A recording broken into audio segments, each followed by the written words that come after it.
Hello, everybody. Welcome back to another Chill Sunday stream. Hope everybody's doing well. We are back with our final session of Hub, and we are gonna do our usual politics conversation. We're also gonna be going back to Staxel today and building our stuff for our next game, which will be announced later in the stream. So, I'm gonna give people a few minutes to make their way in, and then we'll get hunting down our final objects, finding the last lore rooms, and seeing if this game has any more secrets for us to find.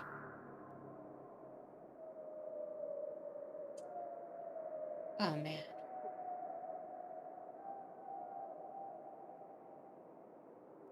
I'm gonna remind everybody to switch over from top chat to live chat so you can all follow along. I'm gonna set a quick goal here.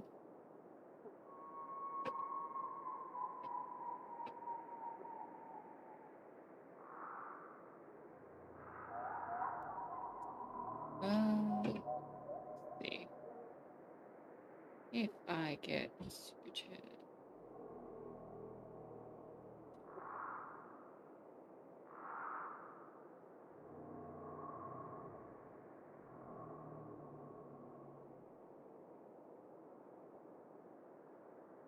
There we go. And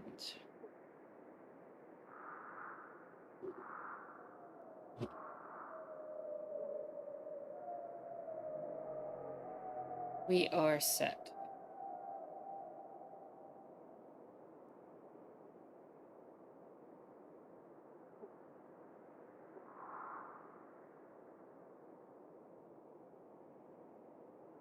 Oh man.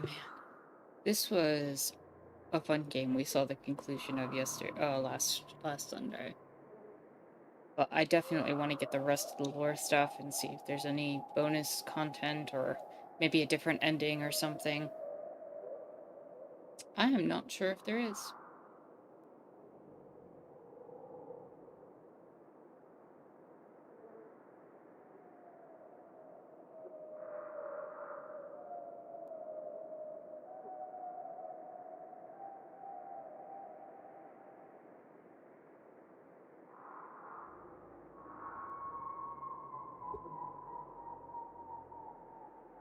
I'm gonna have me some tea though while I wait for people.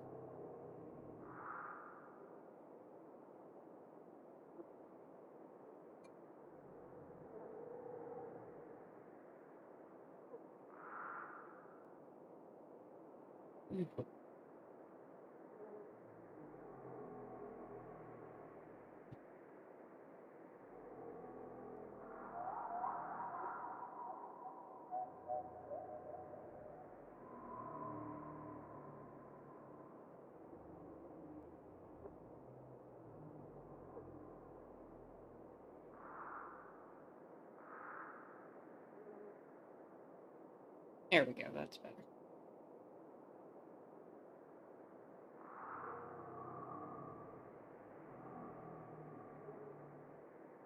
Alright, I'm gonna make my way into the game and then we can get going from there. People will join in when they join in. Let me pull up my list of collectibles that I need to get.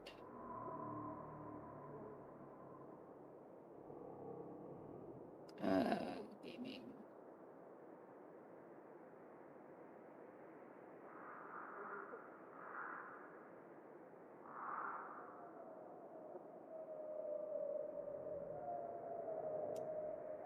And let's shrink that down.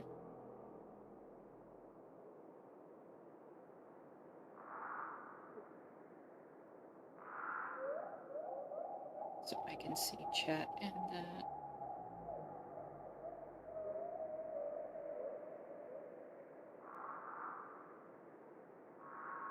Okay.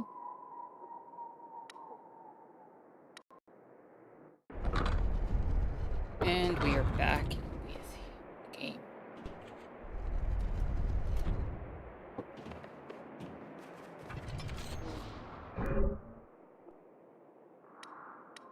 First things first, we want to get the last of our little butterfly things.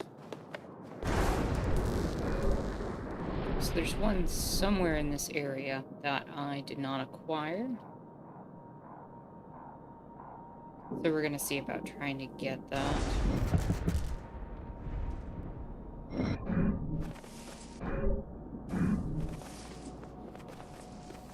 Looks like the closest spot to get to this one.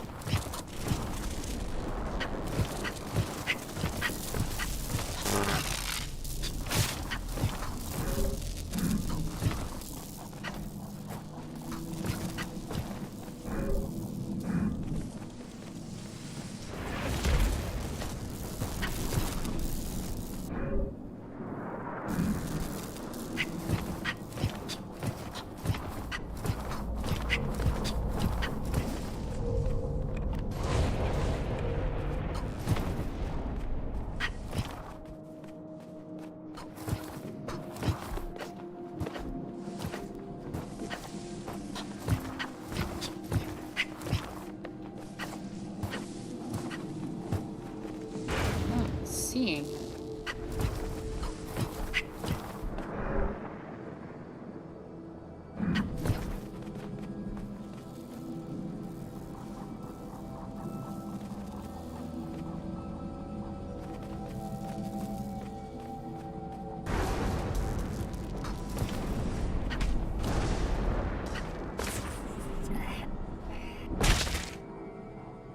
Unless it's somehow underground, question mark?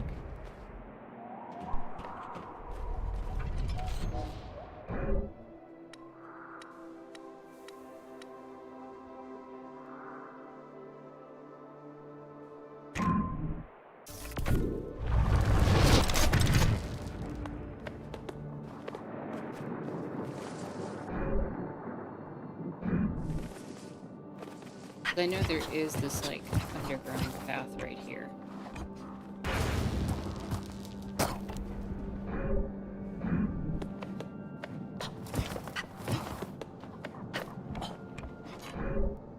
It's still kind of considered part of the main map. Maybe there's a spot over there that we have to break the floor.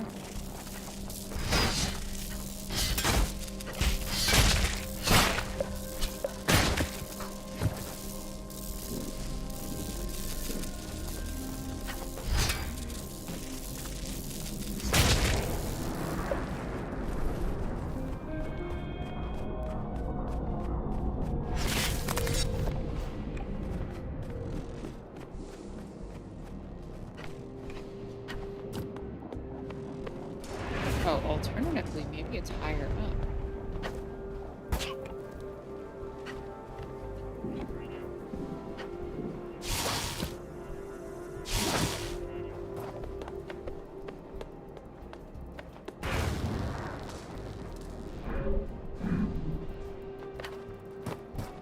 There it is.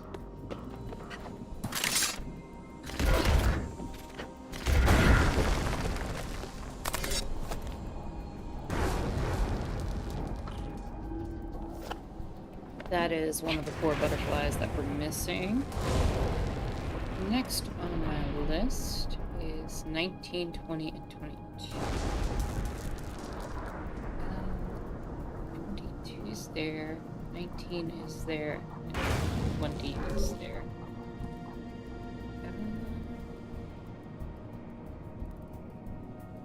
Where are we most likely to be able to get to from here? If I go up and around that way, I can get to 22. Let's do that.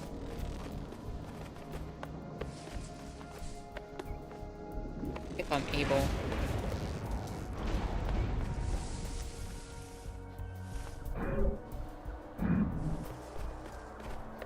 I may, in fact, not be able to go from this direction.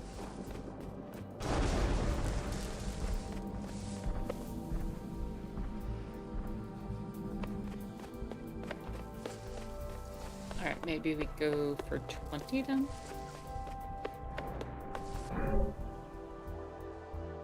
$20 is like behind this fog at the end of that waterfall.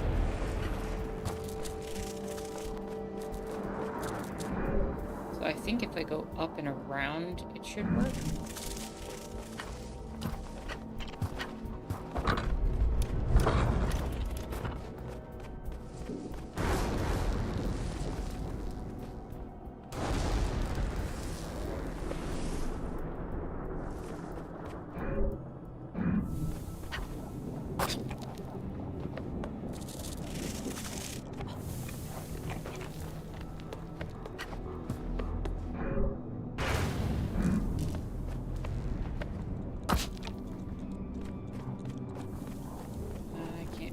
That way. Here.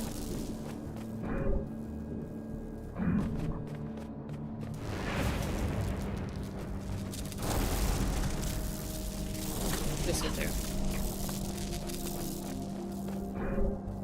And then I can jump off into the water and just ride it all the way down the stream, I think.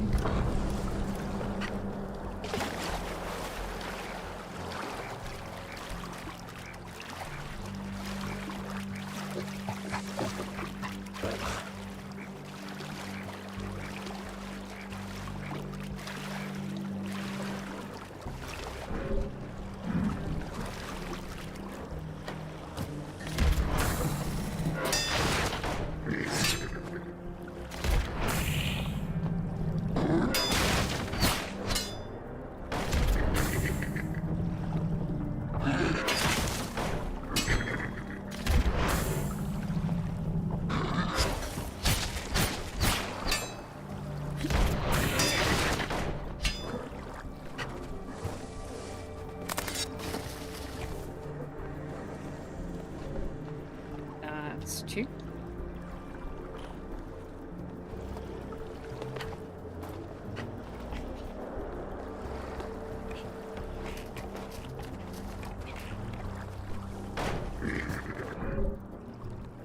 Now we need a teleporter.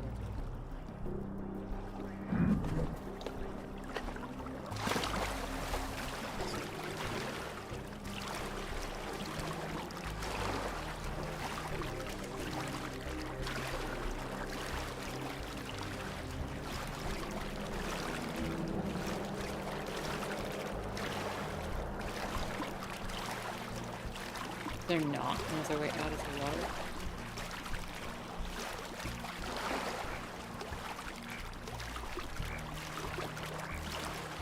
I guess not.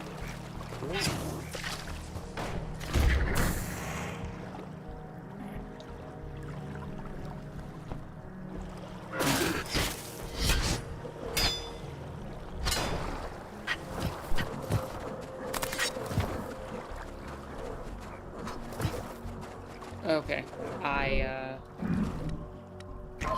glitched myself into the wall.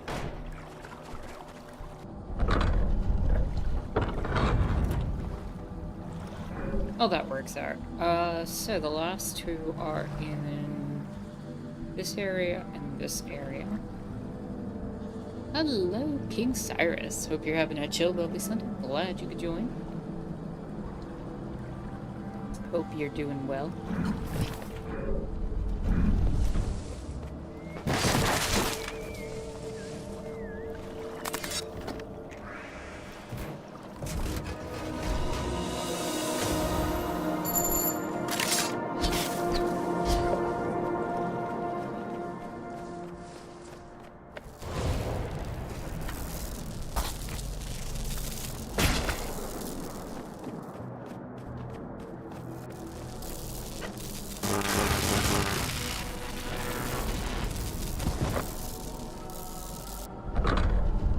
Oh man, I saw a lot of the stuff you've been posting on the Discord. Things are wild out there, aren't they?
Cyrus says X/Twitter is just 4chan now with big crypto bots. Or, like I said before, dudes from India pretending to be far-right European accounts. Nothing is what it's supposed to be. This is not normal. Like, I don't even know what else to say.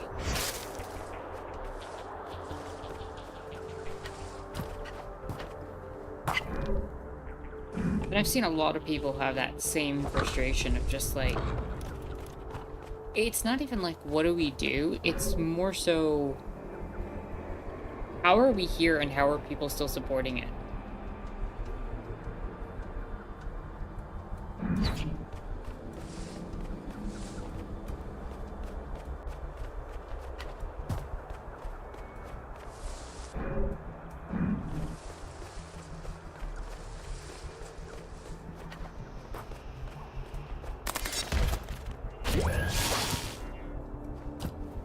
Okay, that got me here. So, it should be up here. Wow. Okay. Wait, why is it not letting me grab this one?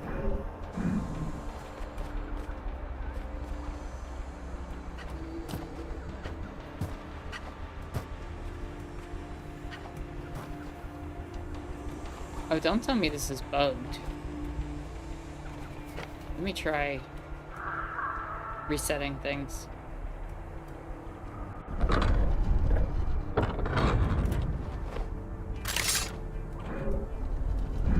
That is on the map. I clearly don't have that.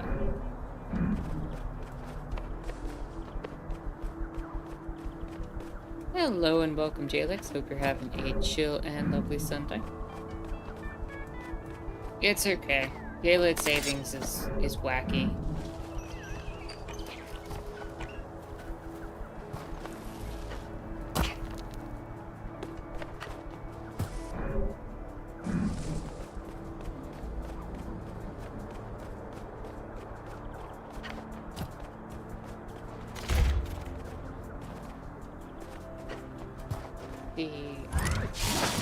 Get up here.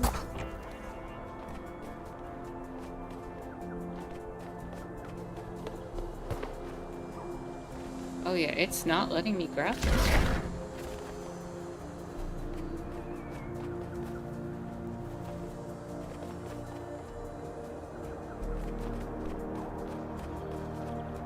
I wonder why.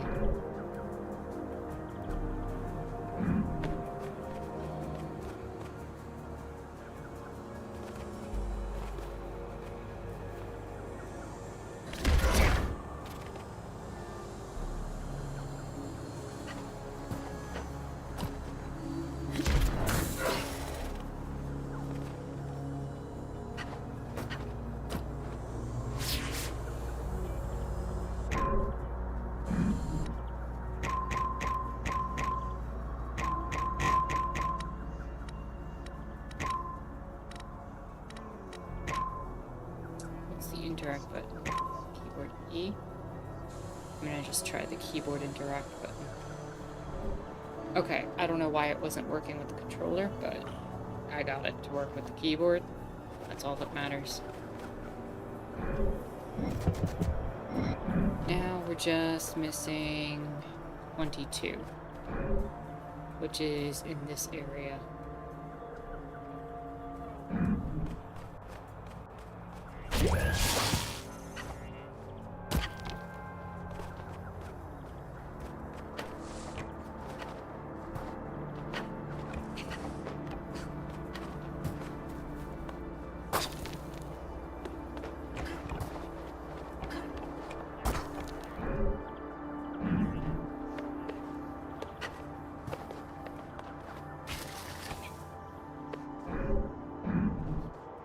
Guess it's somewhere down here.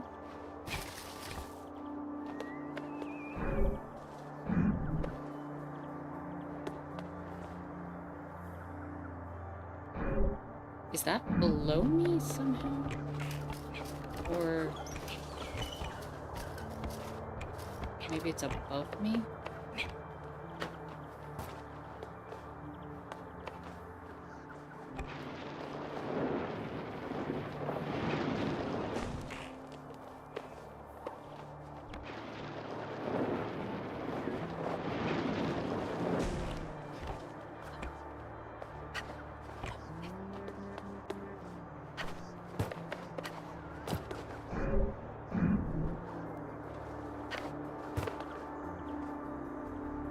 Is it down there?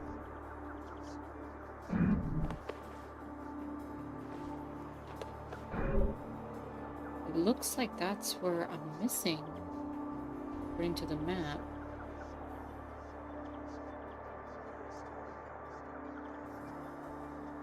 It could also be right above me.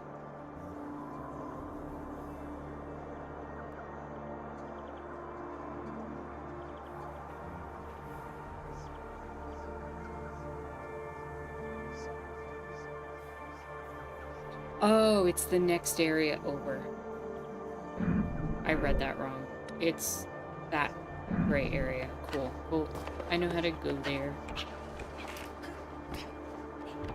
Make that happen.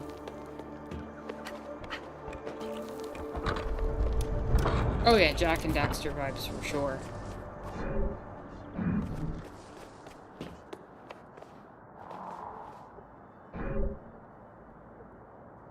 So it should be down that way. So how do we get down there safely? It looks like there's a way to climb down over here.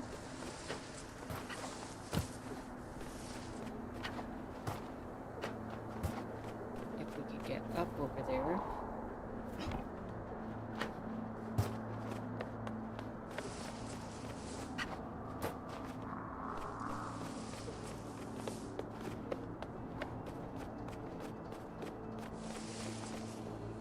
Yeah, that's definitely a way down. It looks like I might be able to go around and get there too. Let's find out.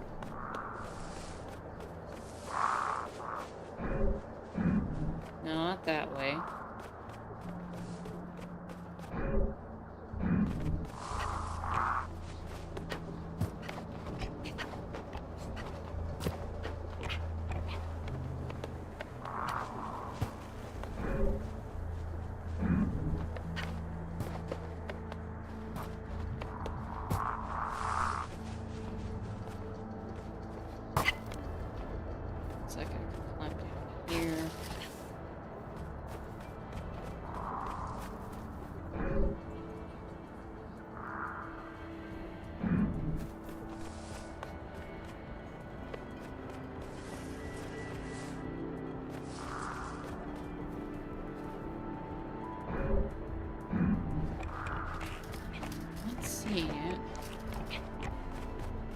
It's around this way.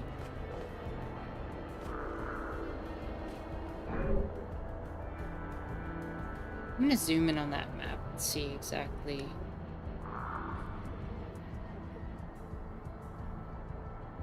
Looks like it's pointing to where I'm at right this moment. So what am I missing?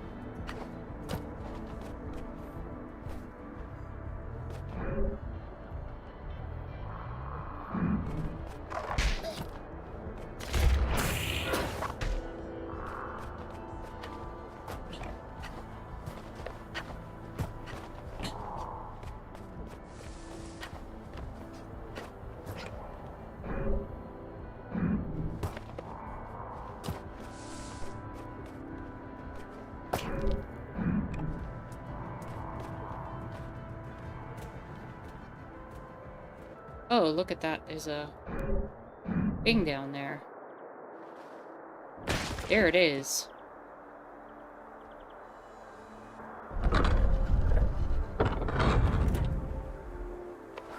Yeah, character's got like a giant robot arm.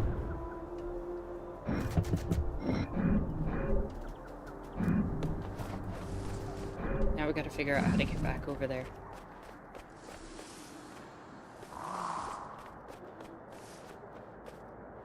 Hellboy's right-handed Doom, for sure. That's actually an apt comparison.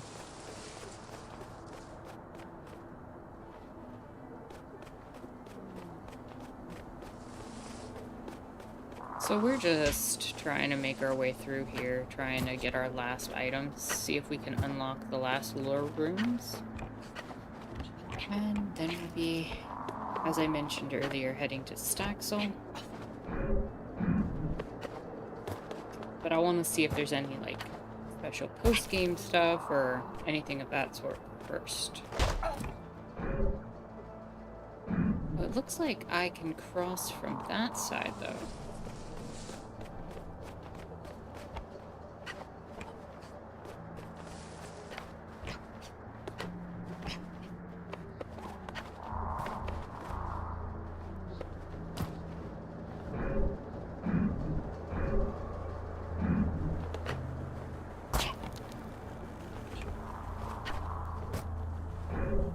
All about trying to find the right path to get where I need to be. I need to get over this here. So I'm wondering if I gotta go here.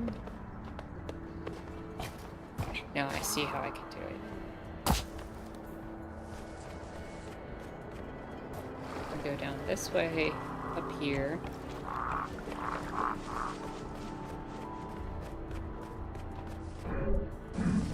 And then I should be able to go down and around. Go here.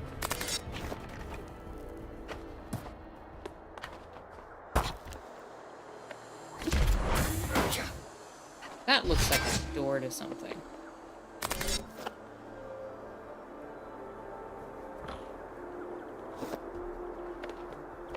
All butterfly pieces are collected.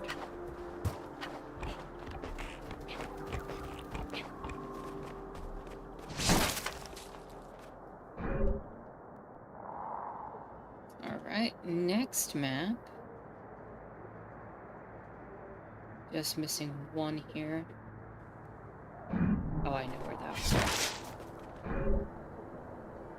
Where's my closest teleporter?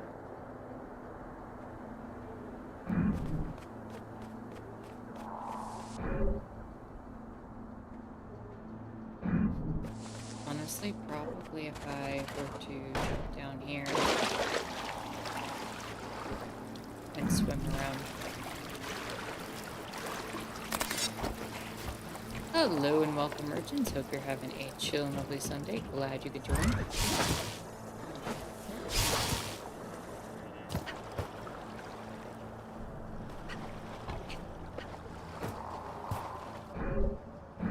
That plan did not work.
So, number 4.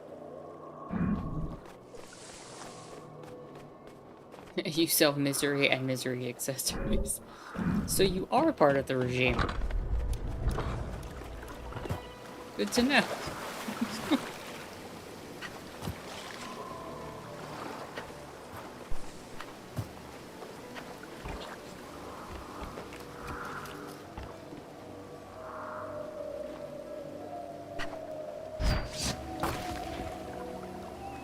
This is good.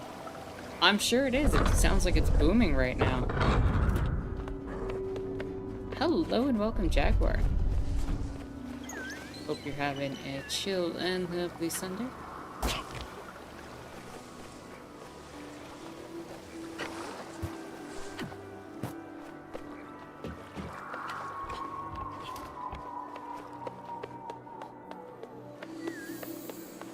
I don't know how I missed out on... Oh no, I'm not looking. I'm looking for... One of the robot dudes. Oh, I see him.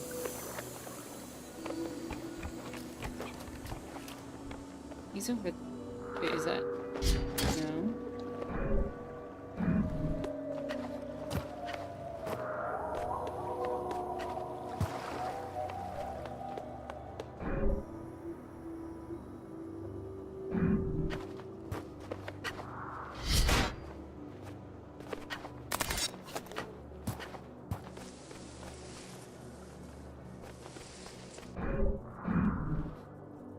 Let me see exactly.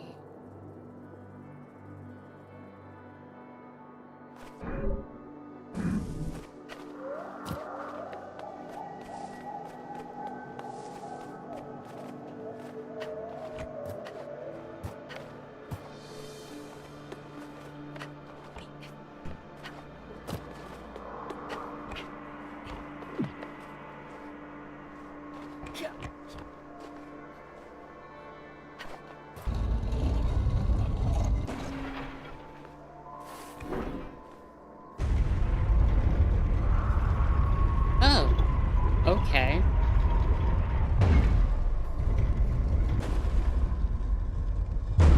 Huh.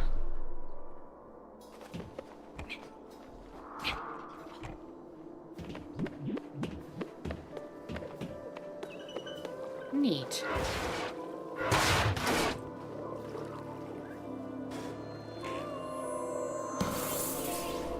Fully upgraded your energy?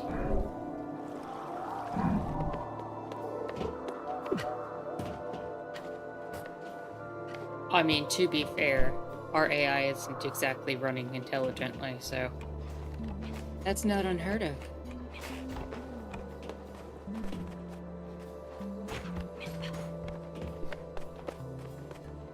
Also, always glad to see the kitty in a box, Jaguar. King Cyrus asks, are you even real, Jaguar? Jaguar says, I woke up and saw news notice about the 40 or so tornadoes that hit.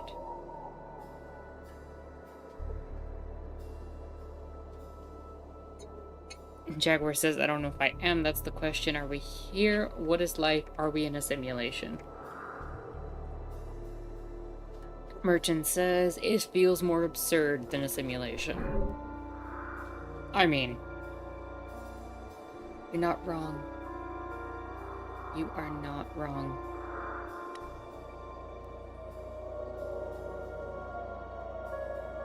Okay, and we need 3 and 16 on this one. These are lookout spots. Where is 3? 3 is not far from here.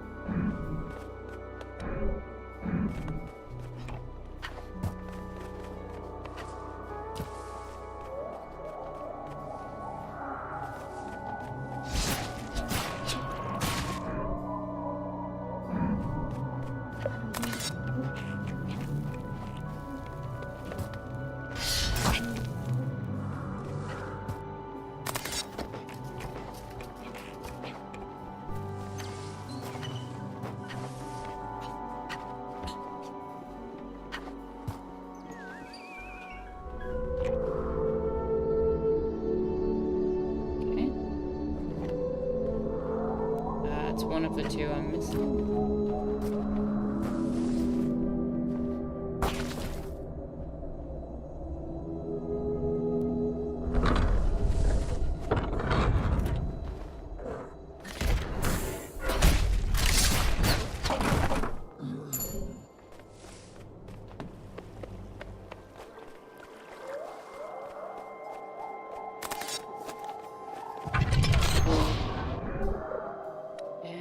Other one is actually in this area where we just were. That's unfortunate. But we know how to get there, so...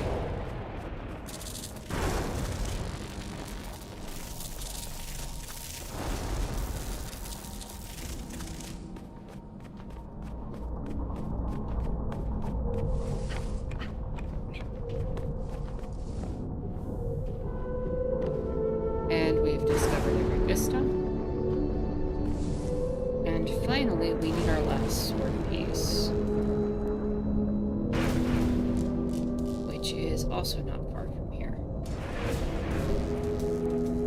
Supposedly it's near where that white and gold is in the center. Let's run around here.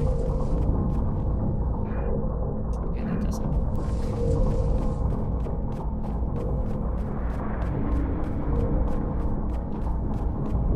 You're tired, Jalix?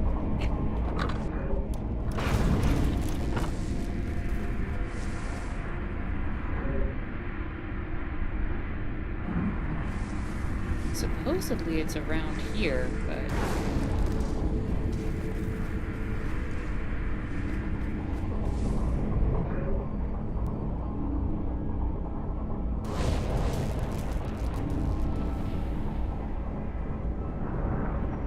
I don't see it.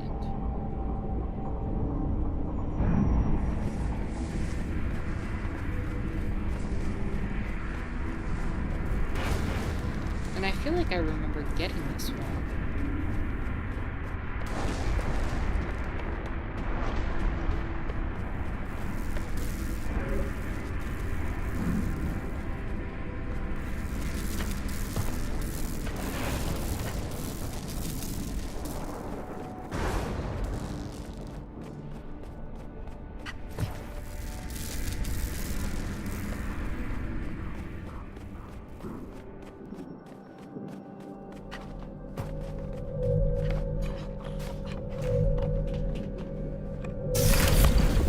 Well, I know I got the sword pieces 1, 2, and 3.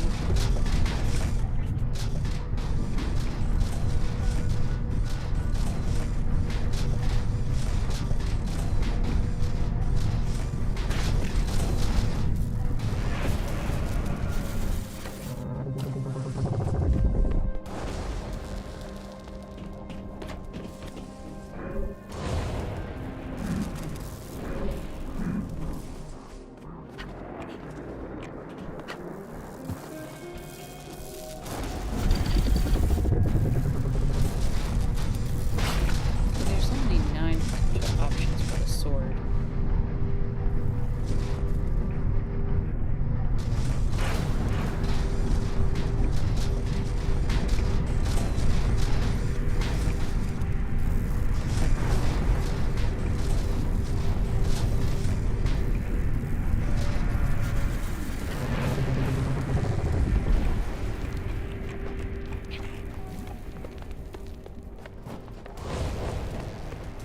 One of the options is right here, which I believe I got. And then one was supposed to be there. That supposedly was the one I'm missing, but apparently not.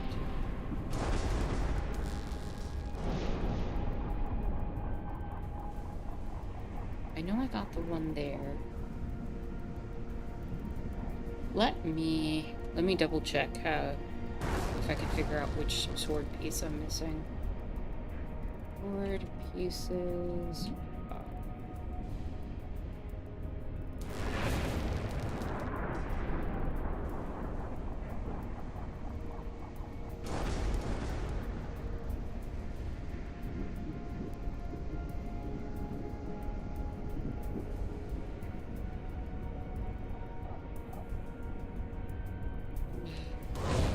Double check list. Sword pieces.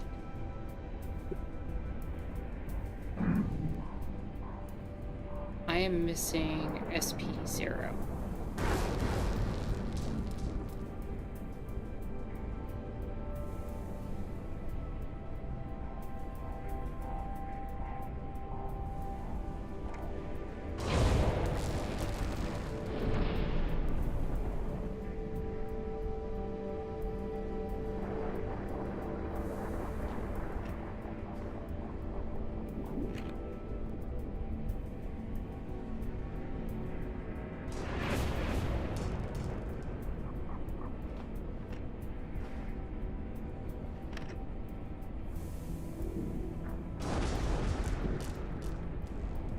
I'm missing number 5 according to that on this other map that I'm looking at.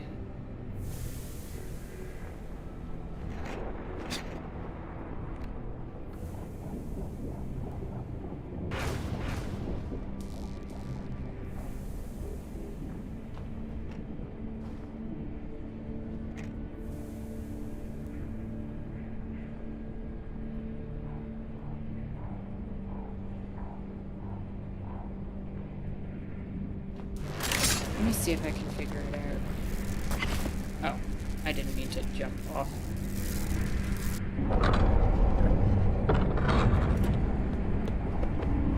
I'm wondering if I have to go above where I am.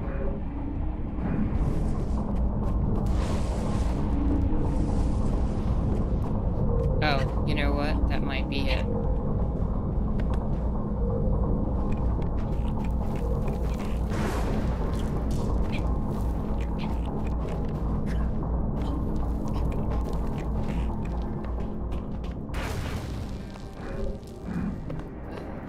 There it is.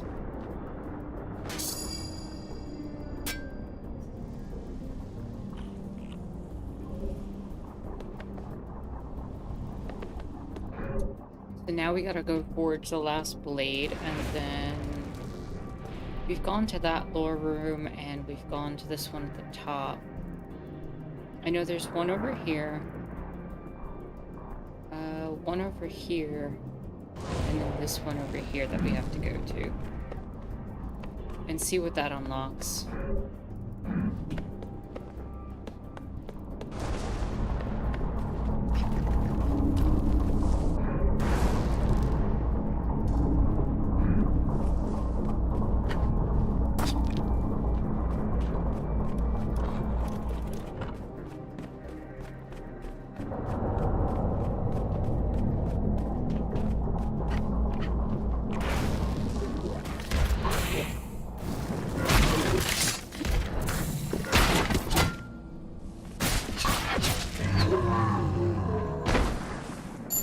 Yep, give me the currency, because I need at least a little more to get the last outfit.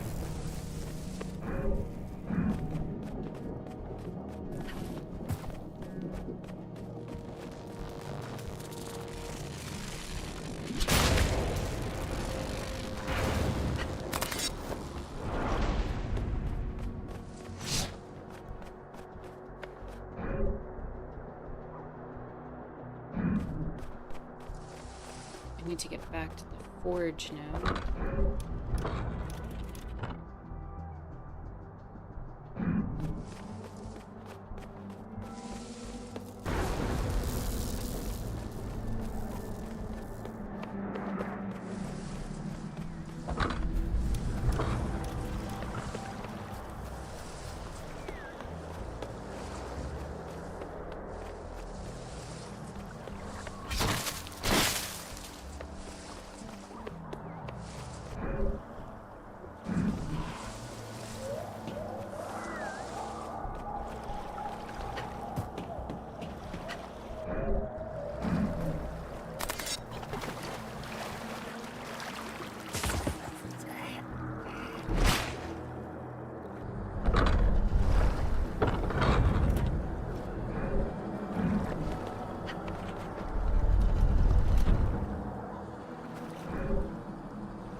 Okay, found my way to a teleporter.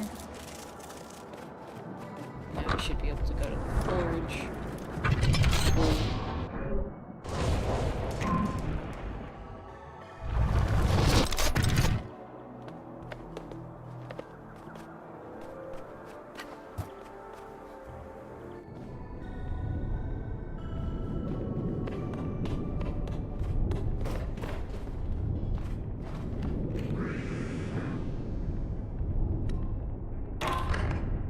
I just need 19 more orbs for the last outfit. But I can make the final sword upgrade.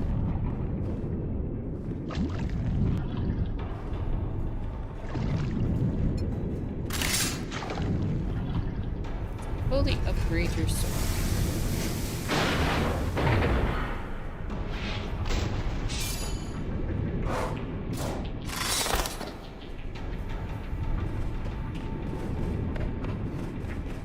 should be able to open any of the doors.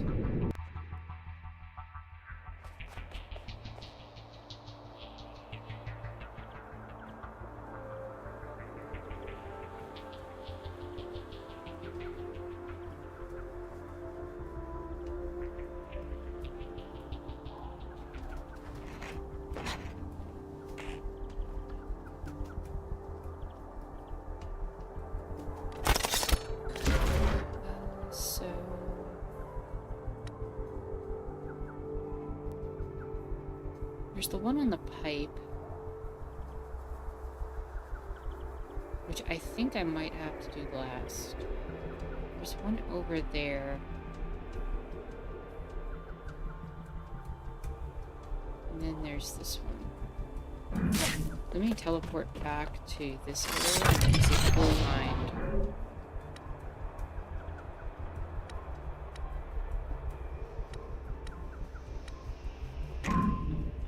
The one I'm missing here.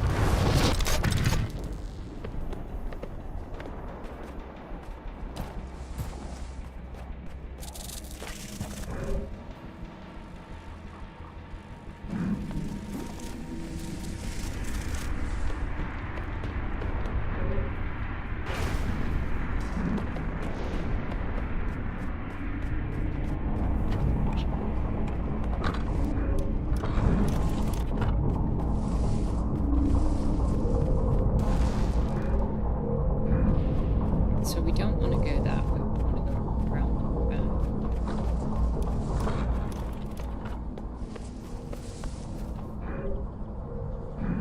We want to get down there, I think.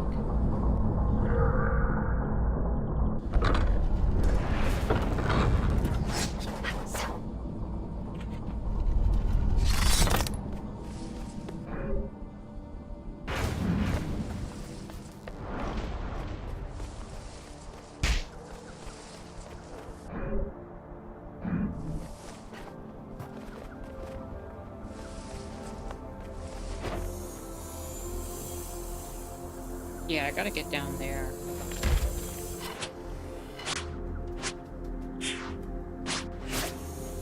Oh yeah, I see the entrance over there. The question is, how do I safely get down there?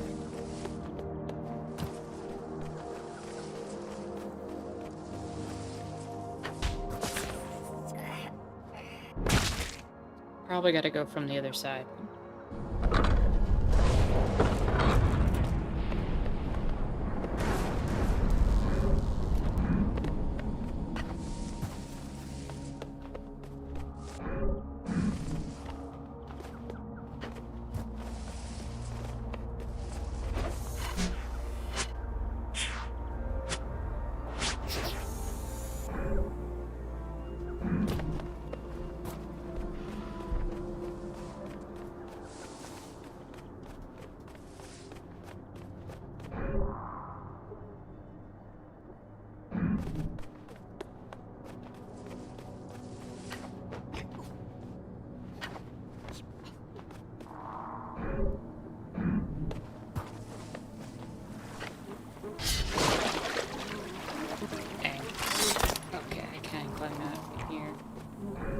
But I can't go through there.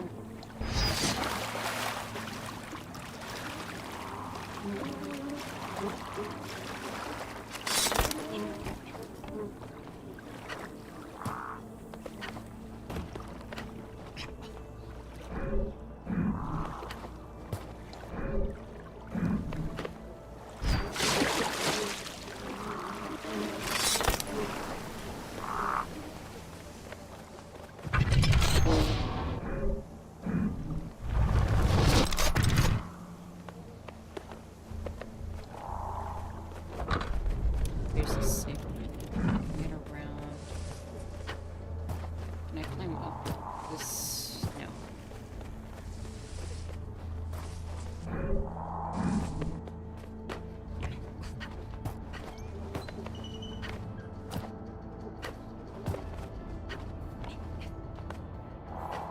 Is there a pathway down over there?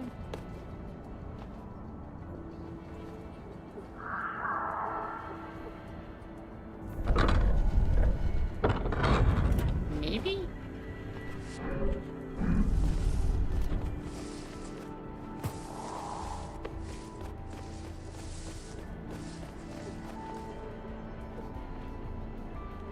I see a ladder there.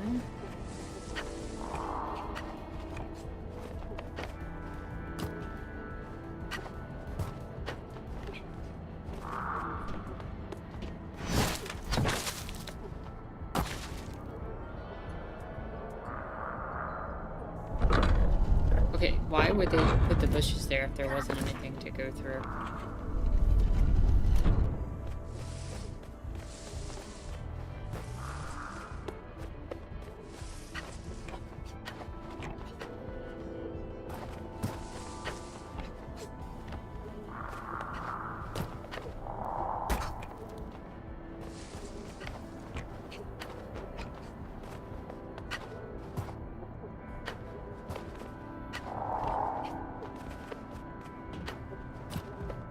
It looked like the camera was gonna shift. Yeah, wait.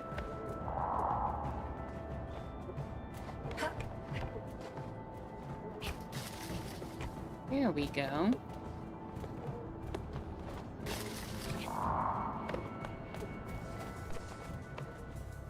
This will give me more orbs.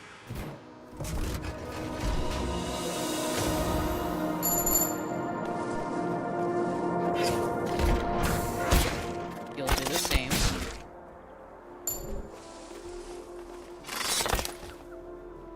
And lore room.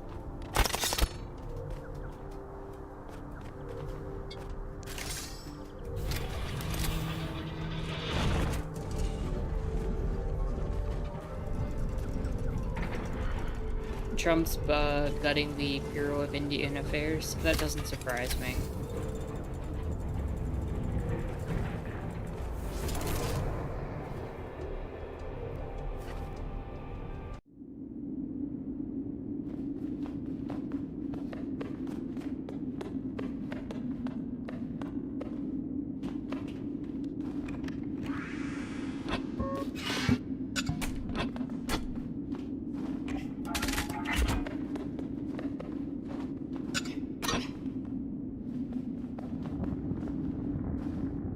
Okay, this is the first lore room, Exodus.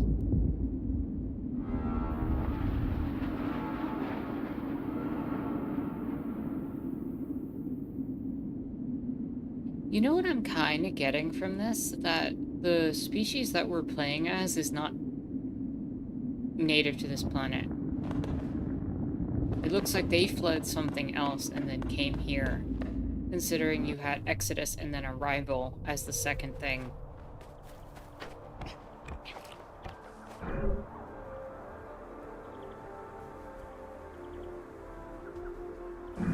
Alright, now let's get back to that teleporter and we can go to another lore room.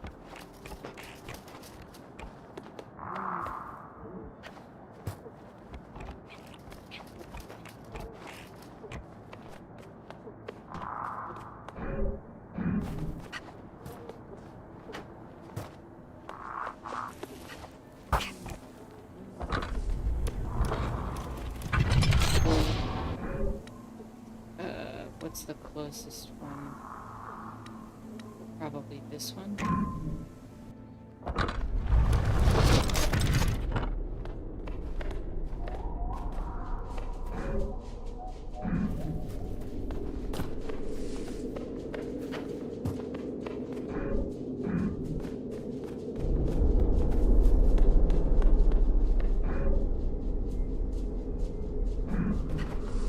I think I gotta go around.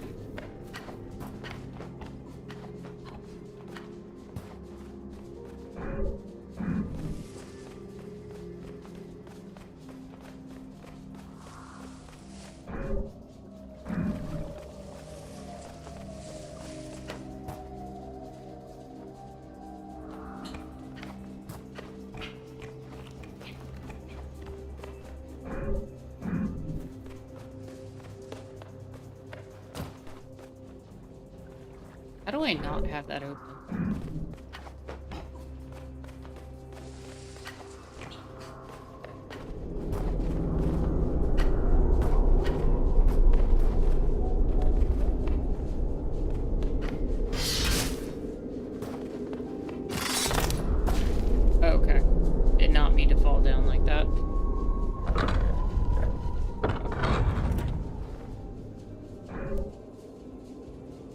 Also about to switch teleporter location.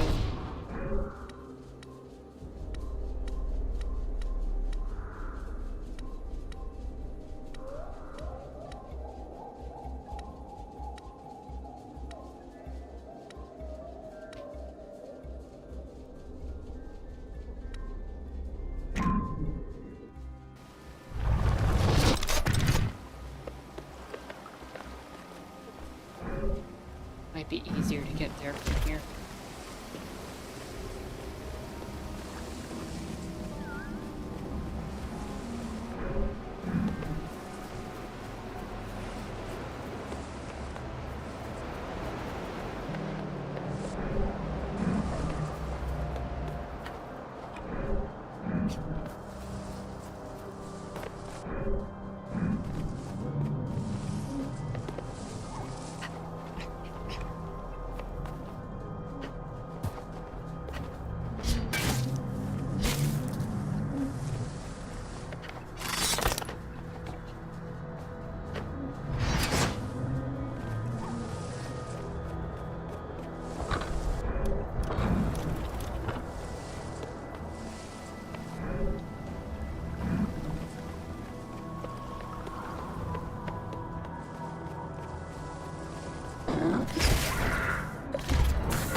I need to deal with that hive.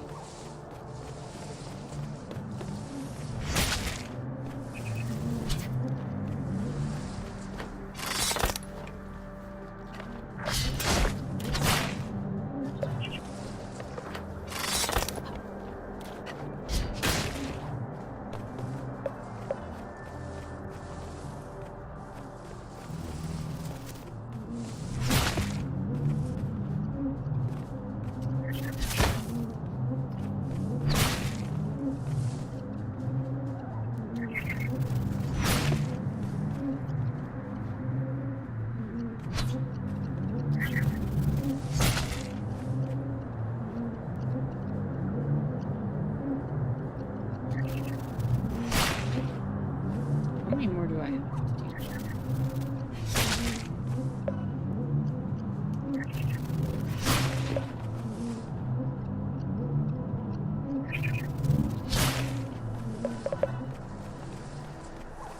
Or do I have to destroy the... I think I have to destroy that blue bug. I don't know how to get up there.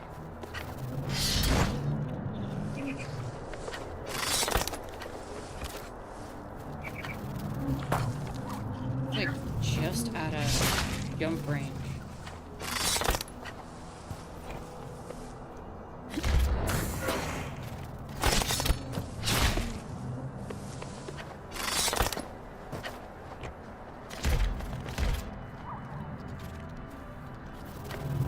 Oh no, I got it.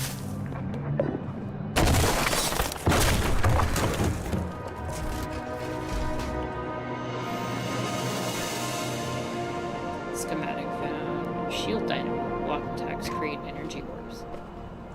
Oh, that's neat. Shame I won't be able to really utilize that now.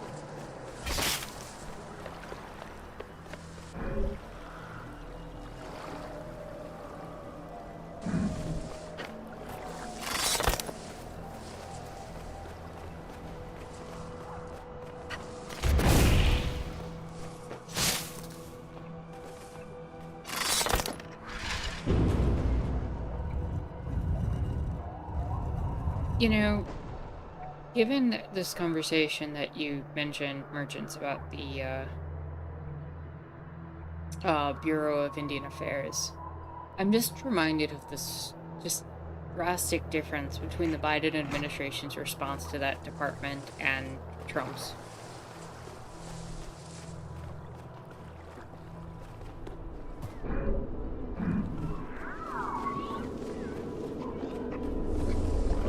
One took a historically unprecedented step towards putting an Indigenous person in that role, and the other is completely gutting the department and wanting to somehow deport Indigenous people.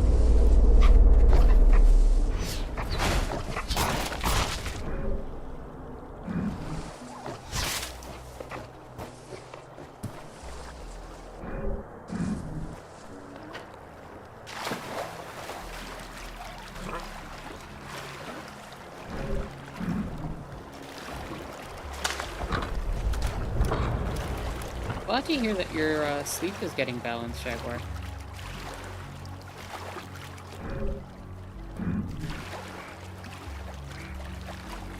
Merchant says, Antara, I agree, yet third-party supporters sound a lot like Trump supporters saying, yeah, it's bad, but it'd be worse under Harris.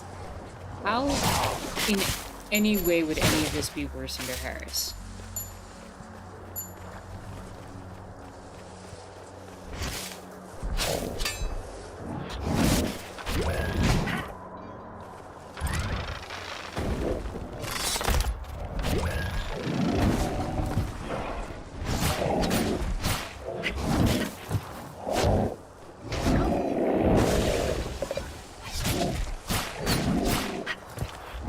I have yet to hear somebody concretely explain that to me.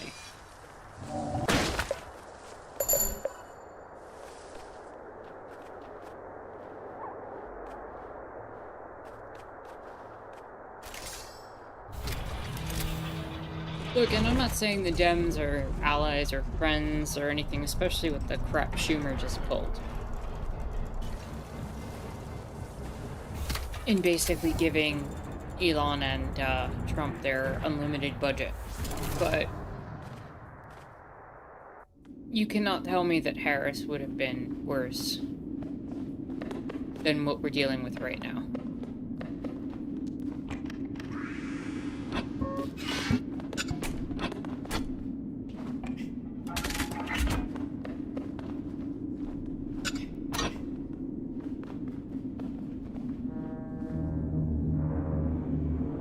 Catastrophe. I guess this is how the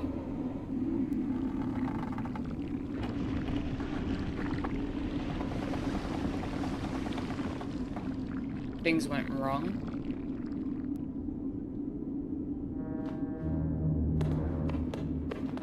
And we have one more lore room to find.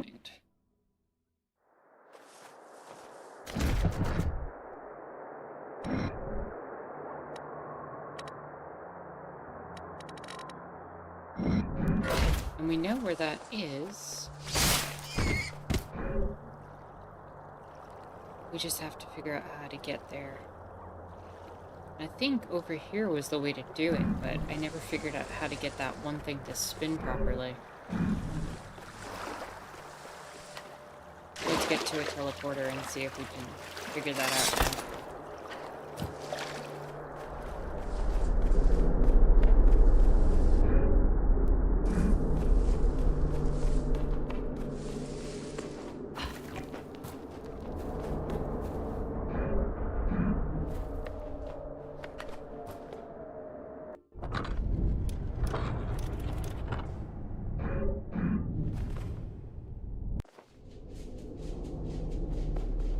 Actually, maybe we can take this underground path to the...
Oh yeah, we need to get to that land over there.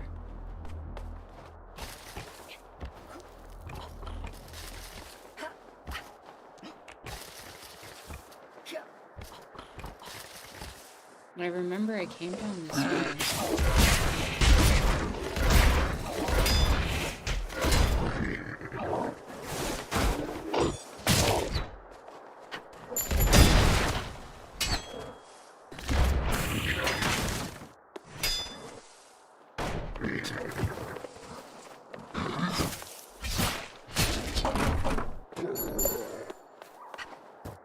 And I tried to grab this. Okay, it would not let me do that last time. So I have to imagine I needed the other lore rooms, or I needed something else to get it to work.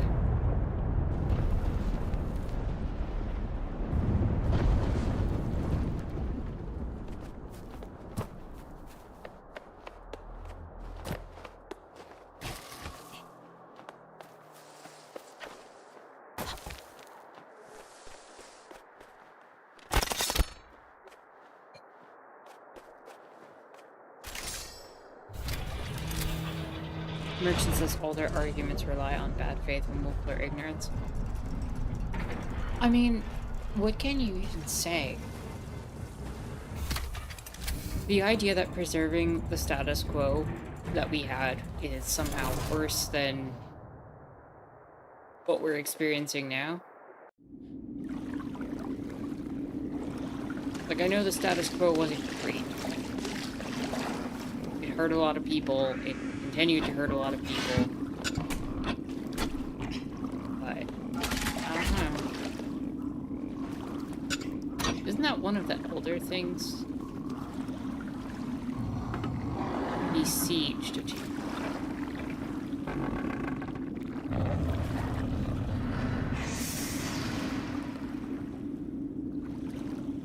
Okay, this is when the plant things take over.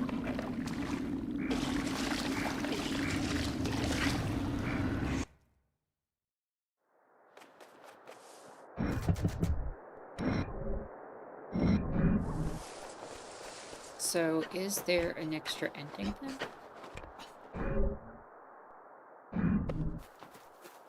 We're getting all this?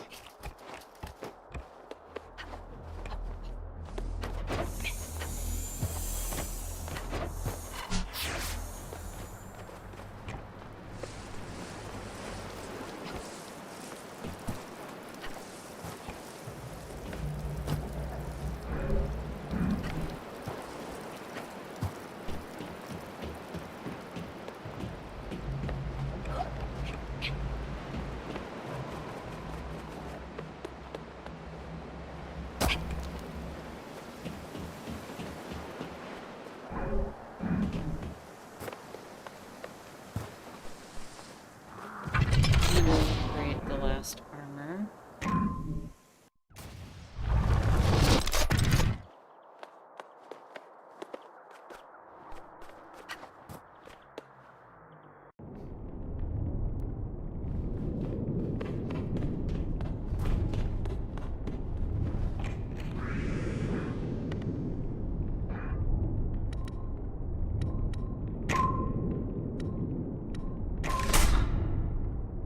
Wire all the cloaks. I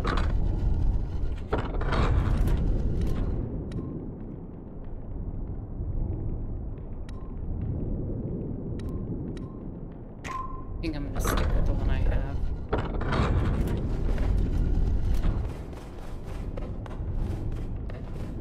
I'm gonna just double check that if there's an extra ending for the game for getting all the stuff.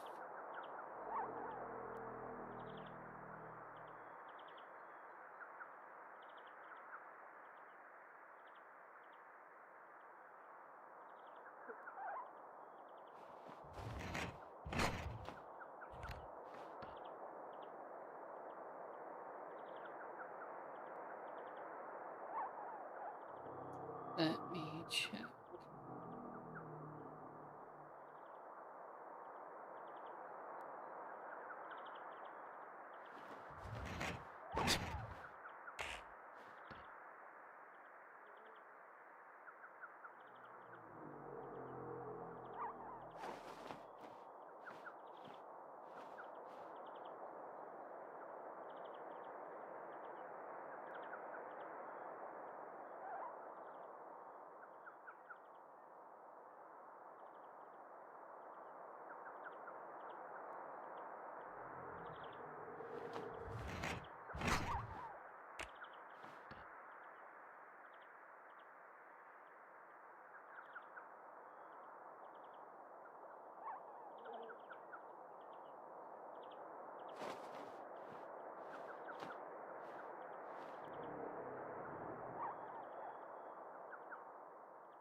Doesn't look like there's another ending. But, from what I've gathered, this game has a very kind of complex underlying narrative. It seems to me that based on those lore rooms, we are actually an invading species. And when we invaded this planet, we probably built the robots and used them to conquer the planet. And upon doing so, the planet or something on the planet retaliated with that corruption that we've been fighting all game in order to preserve it, and may have even taken over one of the leaders of our species in order to kinda just like take control. But a bunch of our people ended up underground. So if you choose the ending where you join with the corruption, you're essentially restarting the cycle, and the robot goes around trying to recreate this exact scenario to find somebody who will fight it. And if you are picking the ending where you fight the corruption, you're technically helping an invading species reclaim and conquer the planet, liberating the people who have gone into hiding underground after they've already potentially either taken over, maybe genocided the people that were here before. I don't know, because it, we're trying to go by little lore rooms. But kind of a complex narrative.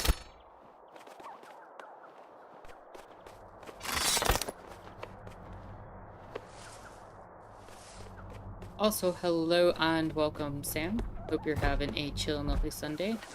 And as for our conversation on the Discord, we can keep that on the Discord.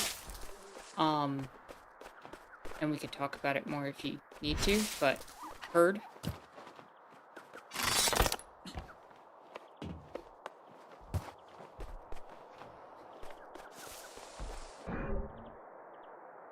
But other than that, we have more or less completed the game.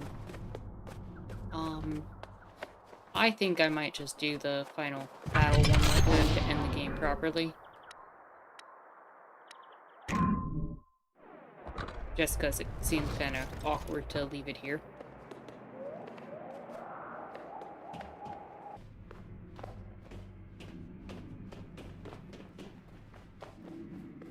And apparently getting 100% doesn't really do anything to change the lore. It would have been interesting if it did.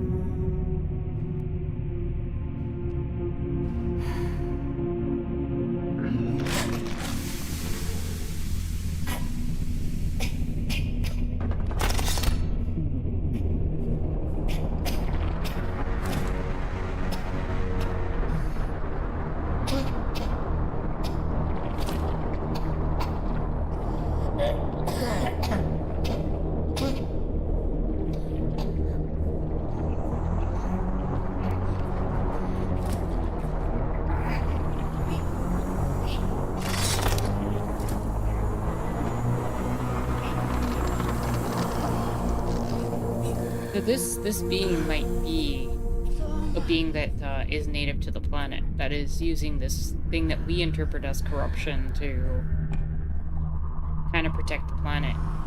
And it's just trying to pull beings into willingly supporting it. I don't know.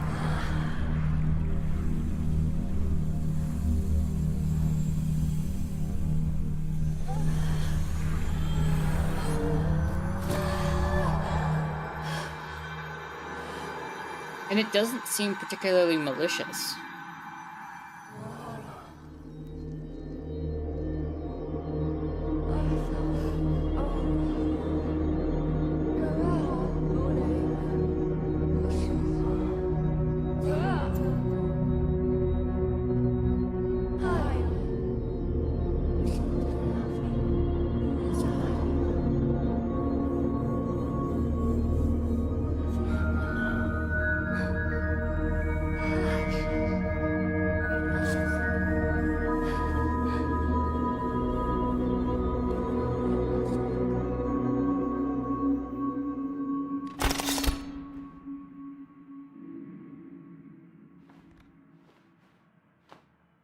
So you're basically given the option to choose your people or to give in.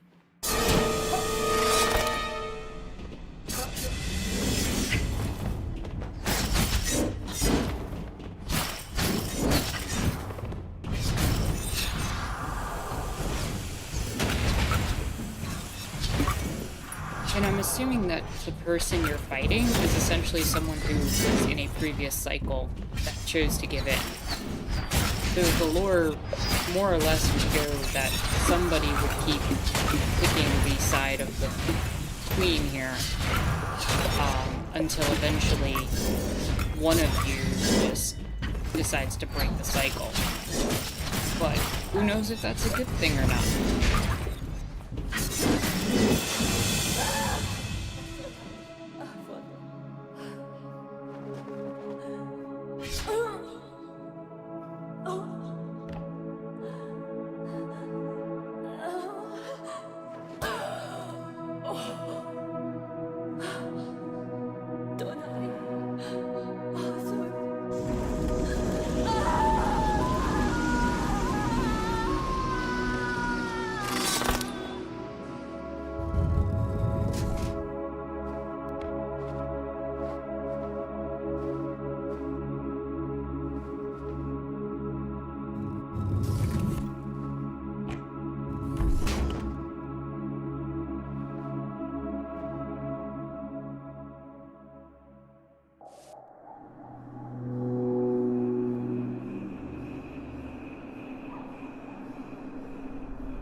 And like that device was the device we probably invaded the planet with.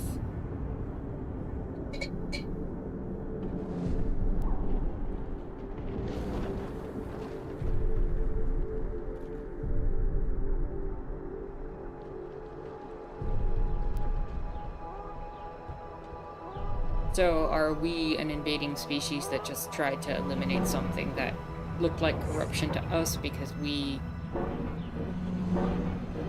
wanted to make it look like something familiar and good to us? Was that truly a form of corruption? Was it just a planet defending itself? I like that the game leaves it open-ended. Because sometimes things like that are kind of like Gnostic of the Valley. Well, if that's like Gnostic of the Valley, I picked the wrong side.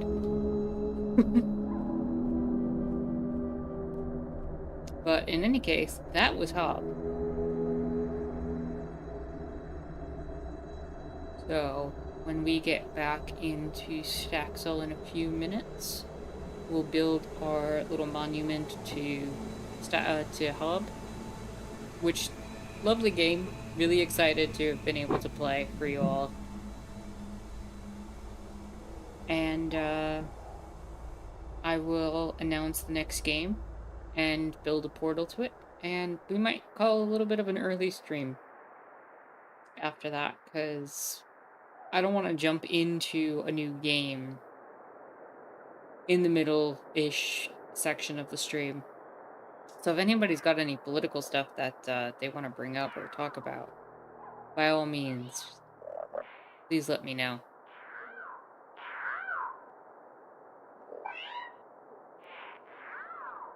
Yeah, it looks like the robot also finally gets to rest because the cycle was broken. I also don't know what the sprites are supposed to be exactly. Are they...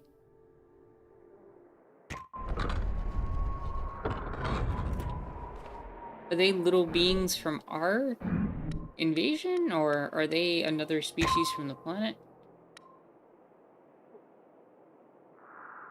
But yeah, let's head over to Staxel.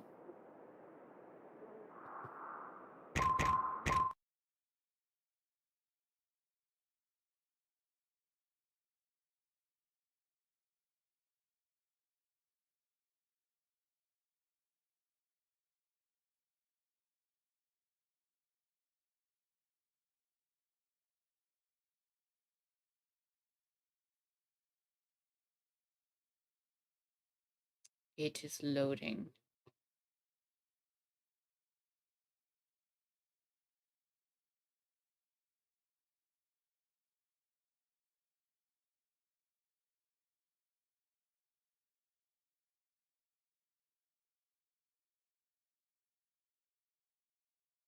There we go.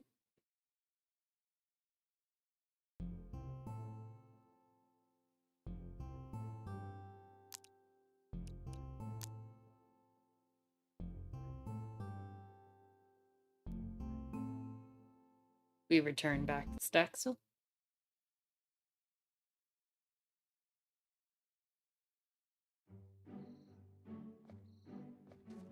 And this was our little portal to Hob.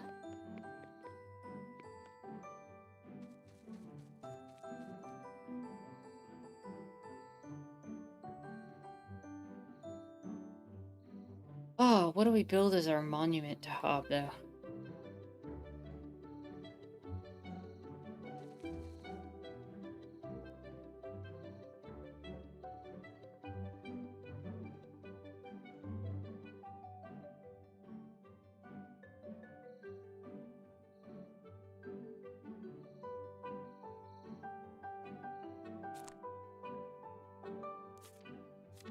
I feel like we went kind of for a gear-like portal here.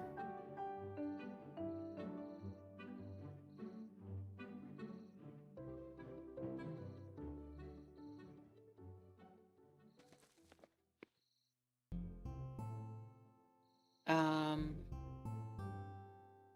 Hmm.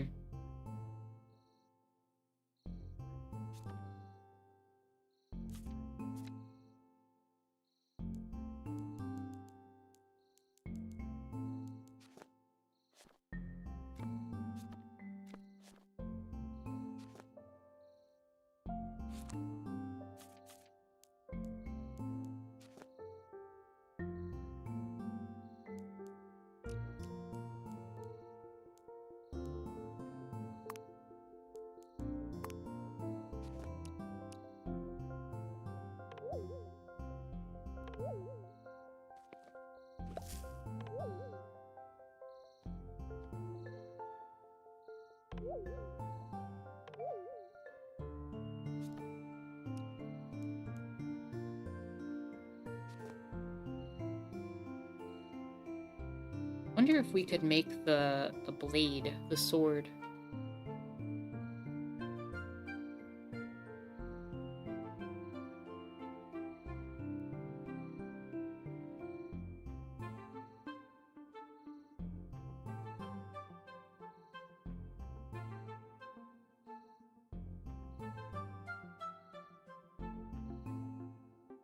Yeah, we could do that. That wouldn't be bad. We need something like a bronze color. And something gray, so... Let's see what we got in terms of these blocks. It doesn't have to be perfect, but something metallic looking would be better.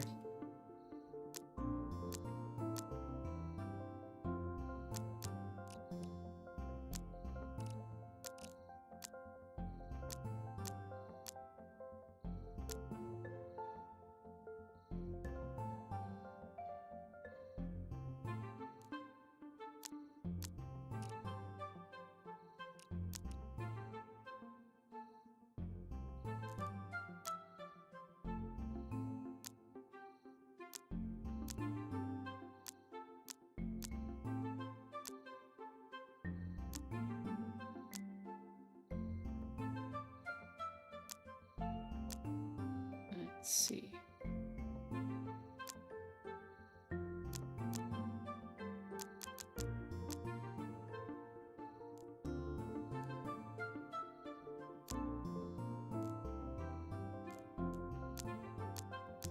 I mean, for the bronze color, this digital pathway might be the best that we got.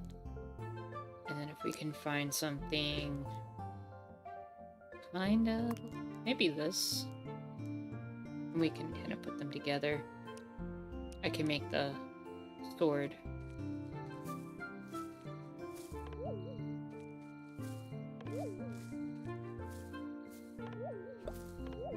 So...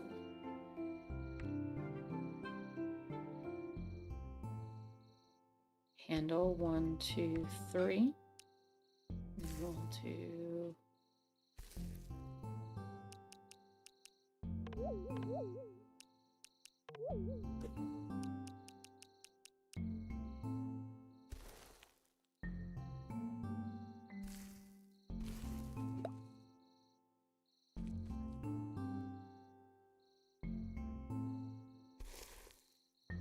do that.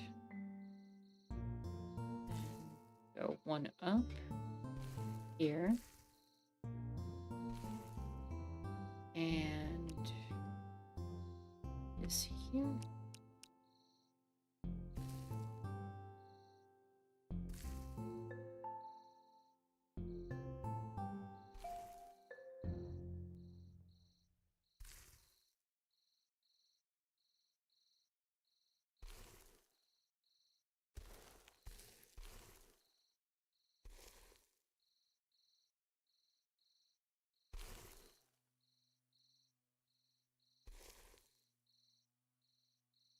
And then 1, 2, 3. Let me just see. I'm gonna go about 6 up from here.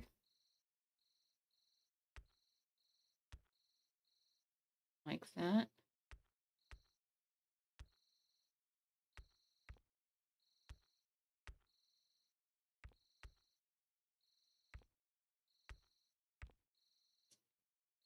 And then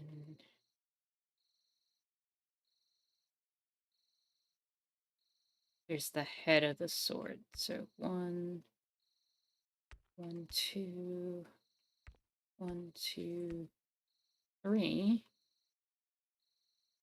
1, 2, 3.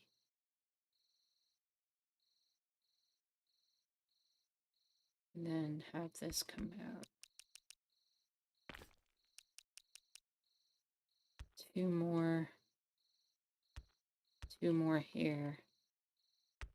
And 2 more here. And that's more or less what the sword is.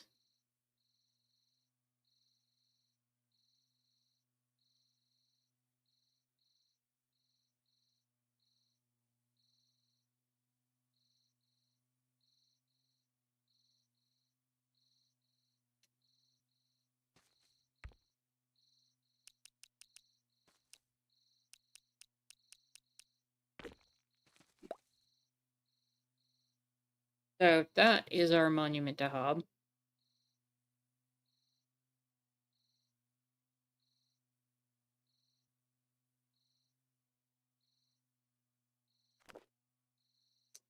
The only thing that I would have wanted to do,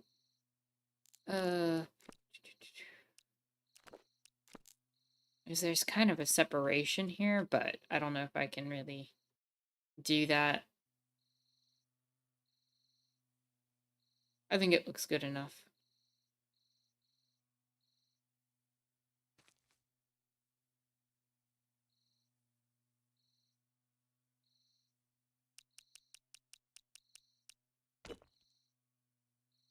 Now I think it looks better.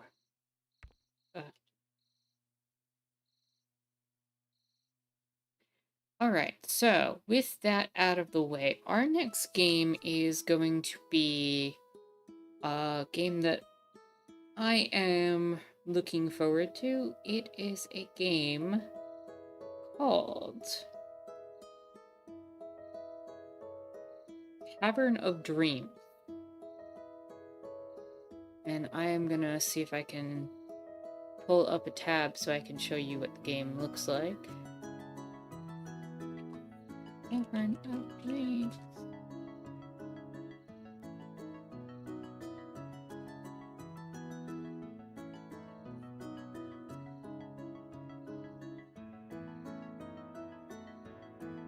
And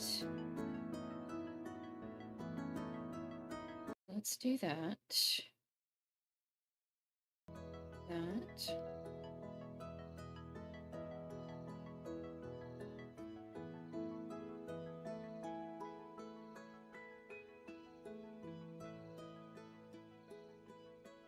Hopefully this works.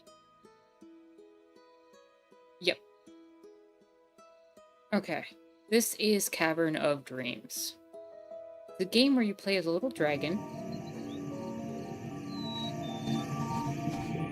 And it is an old school Nintendo 64 style collect-a-thon. I get vibes of Banjo-Kazooie, a little bit of Spyro the Dragon, maybe a little bit of Nights into Dreams.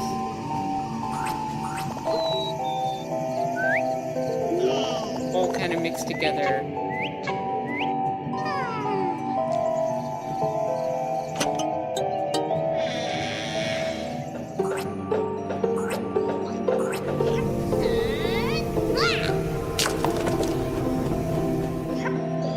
And this is one I'm super excited for.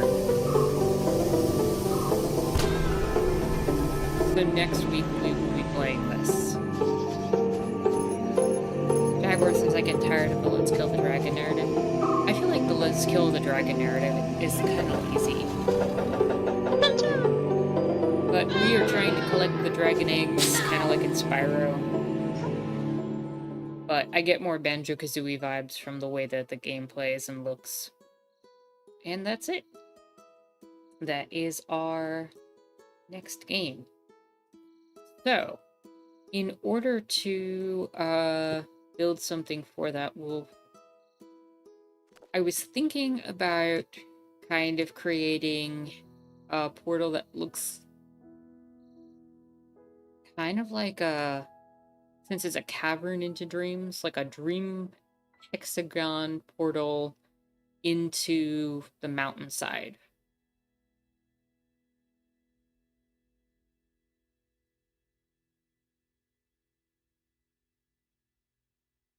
So I'm not sure where, because we've done a lot with these mountains. Like we have one here that kind of already looks like it could go over that. That was for a different game. And it was for the fox game that we played that one time, where we had the Arctic foxes. But we could still use another face of the mountain and kind of build the portal onto the side of it. But I want to go hexagonal because it kind of reminds me of Banjo-Kazooie. And Banjo-Kazooie had the whole honeycomb thing. And everything was hexagon shaped in it. And I've seen a few things in the trailer that looked kind of like that. So I think I'm going to build out a hexagonal structure, maybe right here. And build into the mountainside.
Okay, and now we can kind of...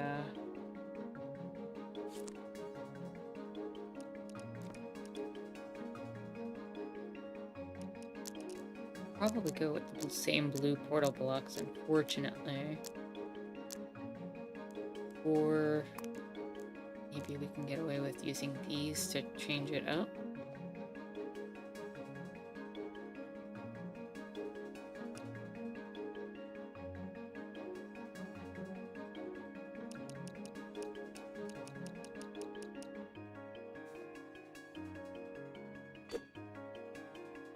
But let's see. 1, 2, 3, 4, 5.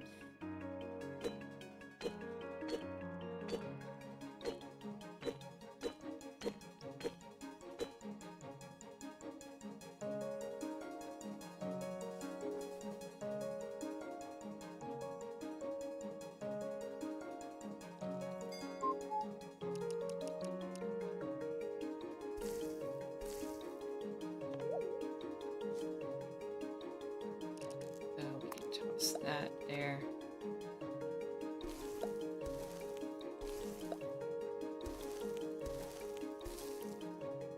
Actually, I have a better idea. Hold on, break these.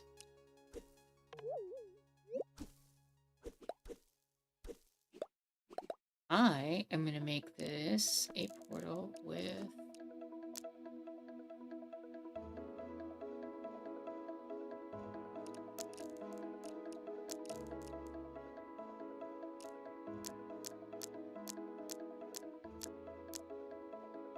Where is it? Ocean block.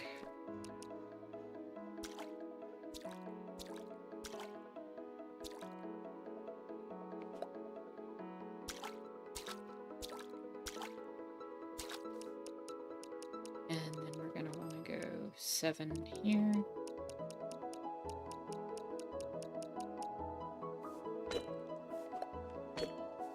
And then 2, 3, 4, 5, 6, 7. 1.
I have 1, 2, 3, 4, 5 across, then 1, 2, 3, 4.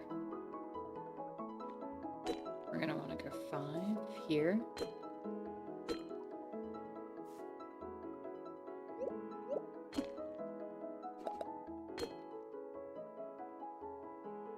Oh. Whoops. Let me get one of those stone blocks so I can refill that in.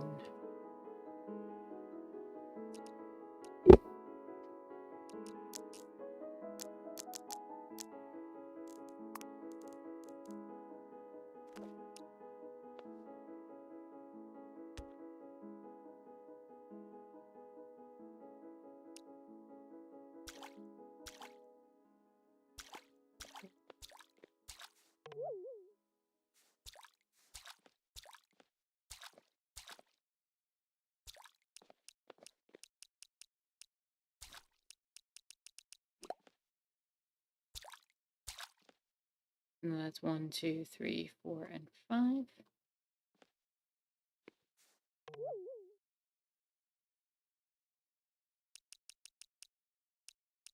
And then that pickaxe down some more.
Jaguar asks, "Why am I excited about it? Do you want to talk about it when you start playing?" I can kind of give a an overview of kind of why I'm excited. I feel like the collectathon genre is one of the my favorite genres in gaming. I know that it's kind of fallen out with a lot of people um with time.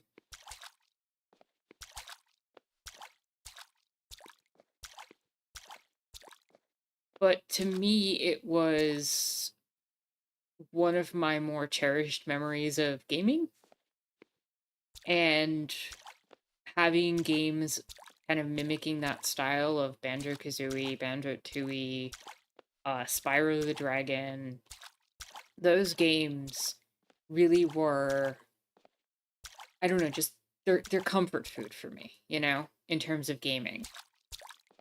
And so being able to play another one and share it with you all is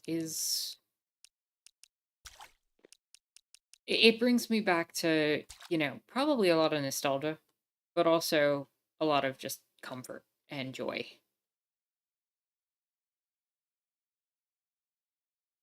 2, 3, 4.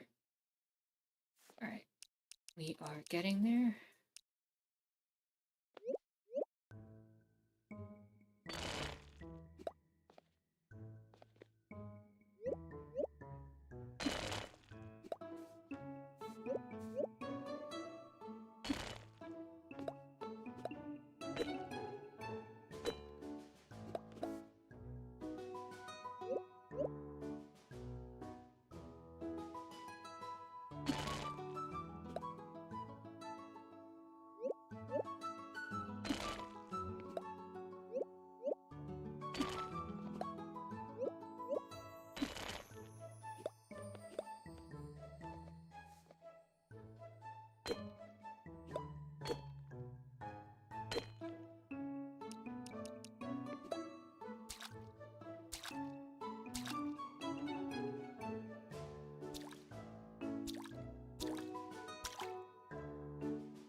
One, two, three, four, and 5.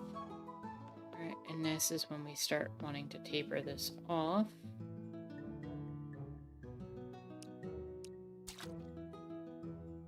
So we do want to replace that stone block right there.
Okay.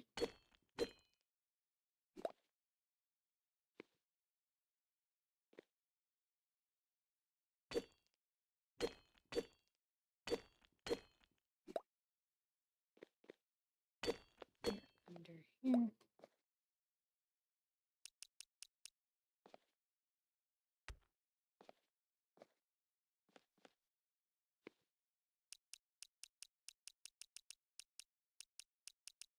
Might be easier to just put those blocks in after I'm done.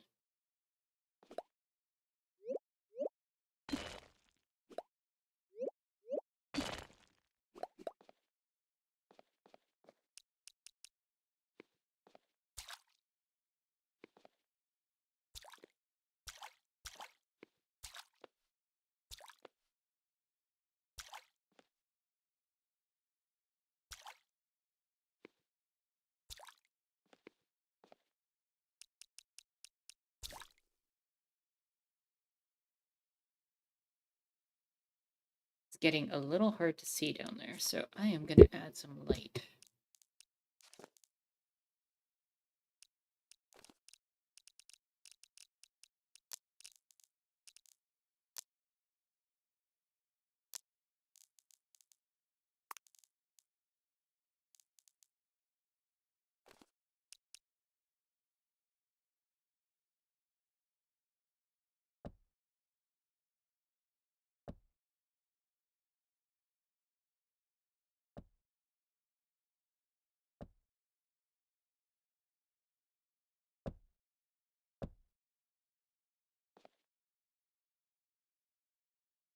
Alright, 1, 2, 3.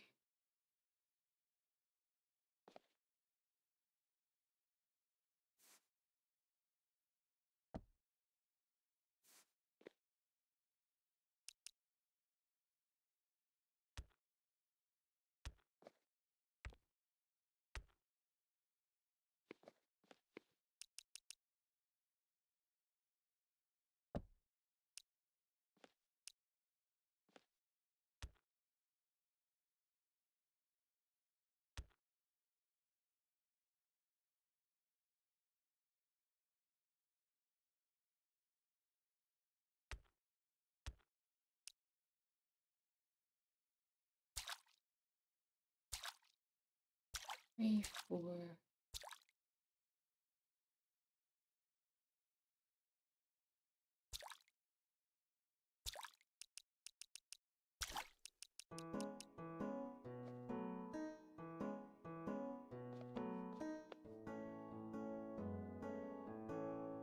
Almost there.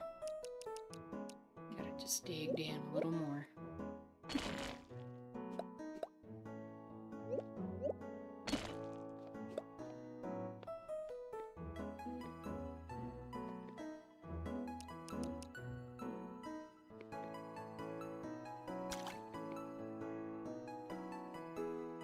Two,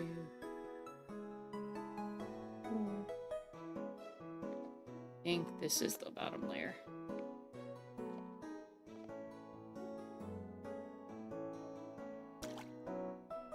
2, 3, 4, 5.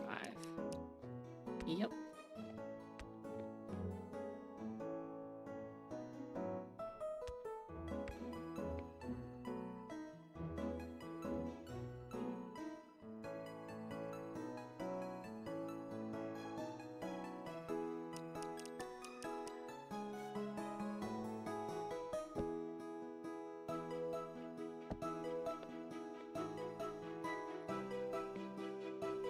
Not on the water.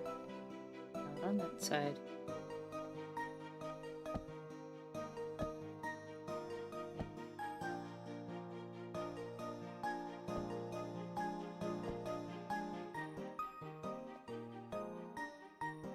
There we go. I like that.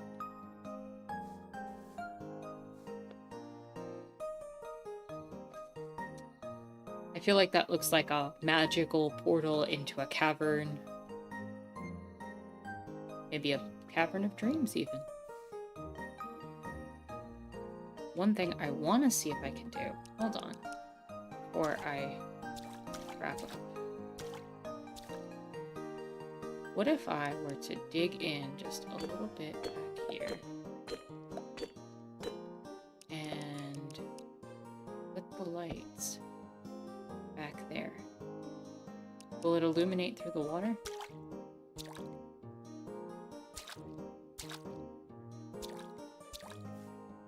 No. Okay. Worth a shot, though.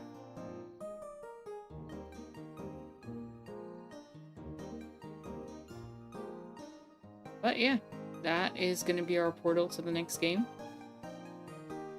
I know we had a short stream today, but I really don't want to go into Cavern of Dreams at this point. So I'm going to open things up if you just want to chat or talk for a few. If anybody has anything they want to discuss politics-wise. And then we can call it a stream there. And if nobody has anything, we can just take it easy today.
Sam says I'm still in that spot where I hope to work every day, but my fatigue is still bad to sit at the desk and record and edit.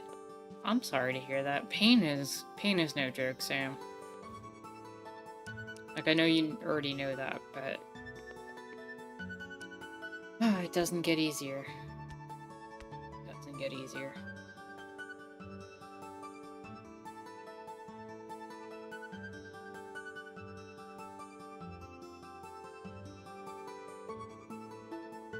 Okay, that's a little more even, and that makes me happier.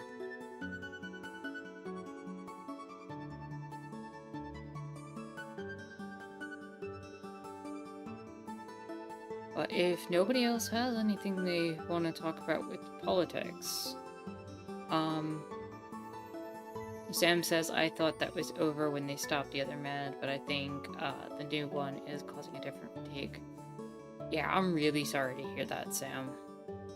You know, hopefully at some point you'll be able to get a regimen of meds or something that doesn't cause that level of fatigue, or find something that works. I mean, I hope you're working with your doctors on that.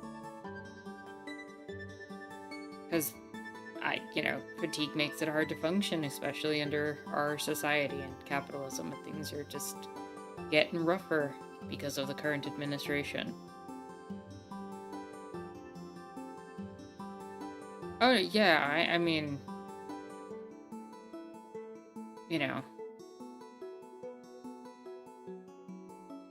I know it's, like, not my fault, but I empathize, for sure.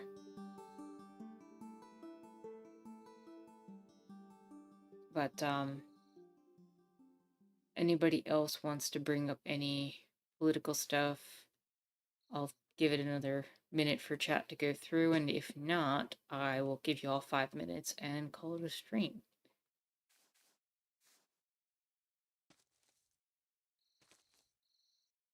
And then next time we will play Cavern of Dreams, having an N64 style collectathon thing. Jaguar says this past Thursday was Breonna Taylor's anniversary, and it was sad to think about. What frustrates me with these anniversaries is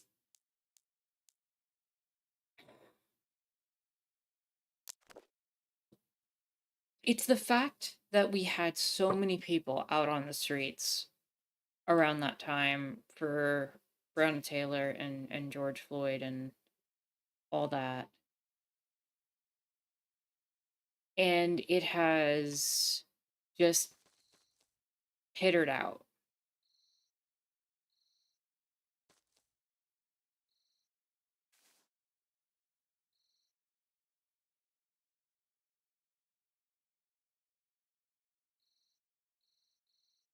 That energy that felt like things were starting to move in the right direction, that they were starting to change, that the backlash of white supremacy had been at least halted after Trump was stopped in 2020.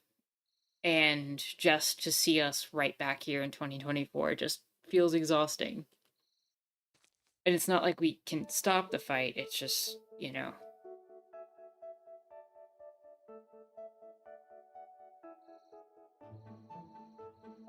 Jaguar says we're never going to see anything change, especially with the appointed cronies.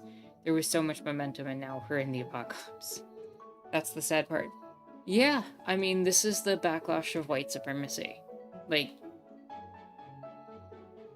at the end of the day, you have a lot of people who are not willing to let go of the perceived advantages they have from patriarchy and from white supremacy. They're happier just being slightly ahead of other people rather than, making good for themselves. And these reactionary movements that are very much funded by right-wing think tanks and organizations who wish to see a certain form of the world where the billionaire class can own everything and control everything and take over everything, have a vested interest in making a lot of men and a lot of white people very angry at other people of different genders and different races, specifically to cause that type of division and make sure that class solidarity never actually happens.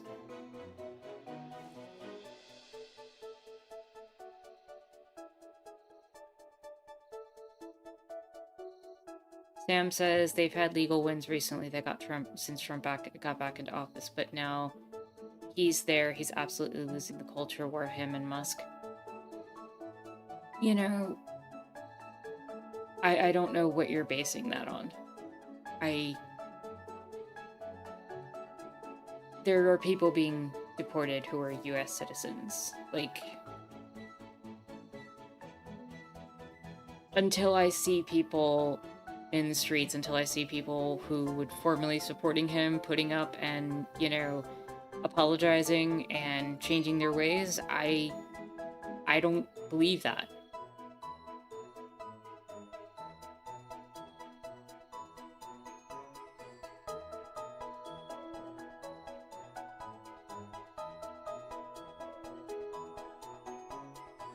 As long as they have their base, the resistance is going to be met with opposition, and that's the problem.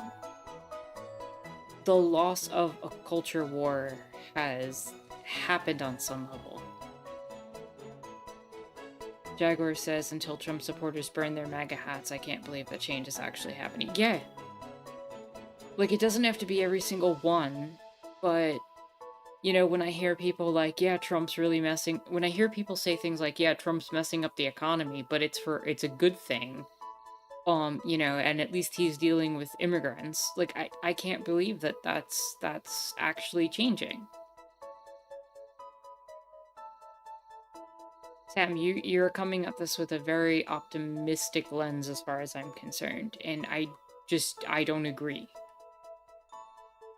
At the end of the day, it's not what I'm seeing. I'm not saying there isn't resistance. I'm not saying people aren't banding together. I'm not saying people aren't fighting this, but there's a lot of opposition still. There's a lot of people who are very comfortable with white supremacy over their own economic benefits. There are a lot of people who are very supportive of patriarchy over their own benefits.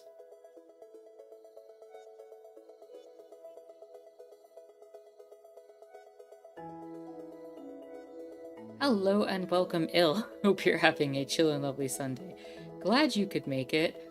We are just having our last little bit of political conversation. If you want to ask, about anything,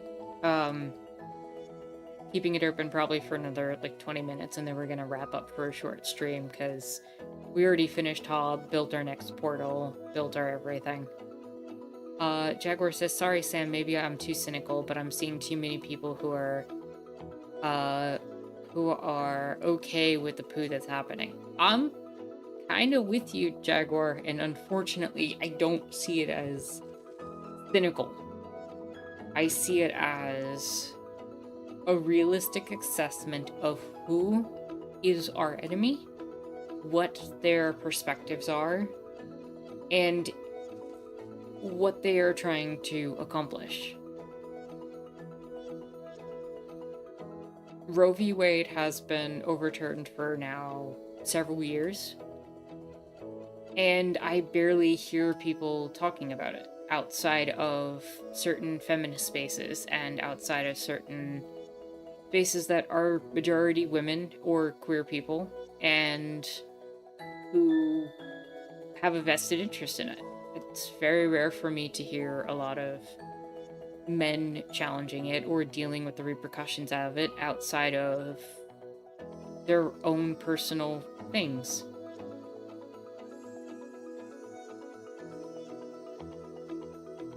Sam says Tara replied to something Jaguar said that didn't make it to me, and then Ill had said hi. Try switching to live chat if you're on top chat, because that can happen on YouTube. Merchant says Trump winning a second term pretty much killed what optimism I had left, which wasn't much to begin with. I mean, we were in an uphill battle to begin with, but you know, we had people out there protesting, like with the George Floyd protests, all the stuff with Breonna Taylor, Black Lives Matter. There was the whole Me Too movement that was coming out. It seemed as if, you know, back in 2020, even though a lot of people didn't like Biden, most people understood the memo and realized that Trump 2.0 would be very bad. And for some reason, people couldn't get over the sexism and racism, the misogynoir, to vote in Kamala Harris. And they can come up with 100 different reasons about the status quo and her not having main character energy, or her not having being willing to go on Joe Rogan, or any other excuse that they want. But at the end of the day, it was very obvious what Trump was going to do.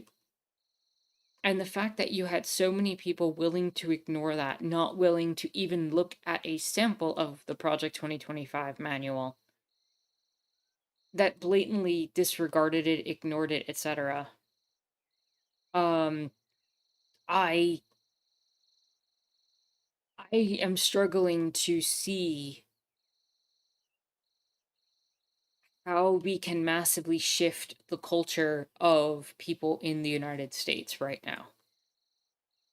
We are talking about a bunch of people needing to accept the reality that they benefit from patriarchy, that they benefit um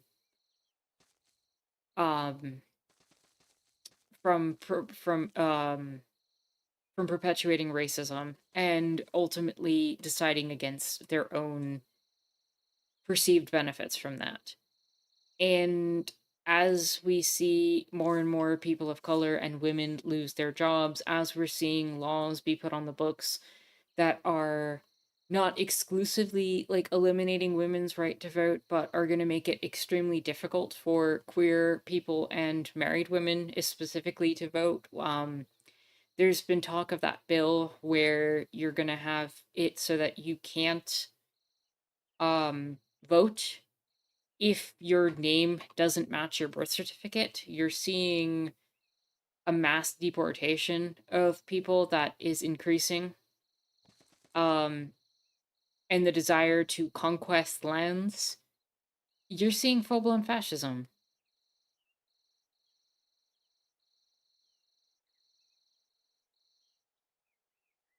And the culture isn't going to shift just because a bunch of white men get very upset at the economic realities that Trump hasn't fixed their stuff. They're just going to be kind of happy that they're still doing slightly better than women, and they're still doing slightly better than people of color. And that's the problem I have with it all.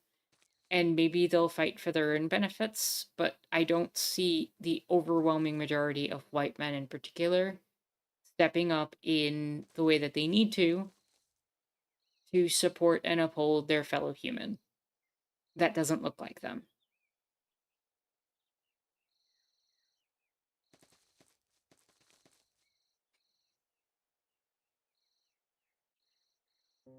People are celebrating this end of DEI thing, you know?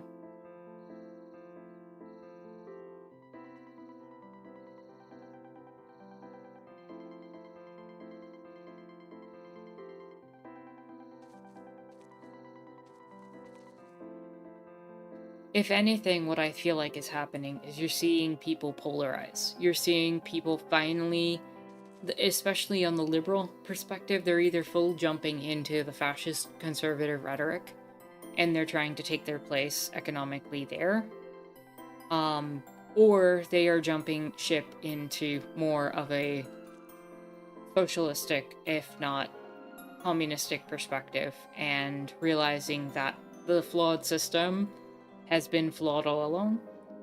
And then you're going to have your milquetoast liberals who are going to continue to try to have brunch and miss the memo completely. And they're going to wonder why they become slowly more irrelevant over time, because they're not doing anything.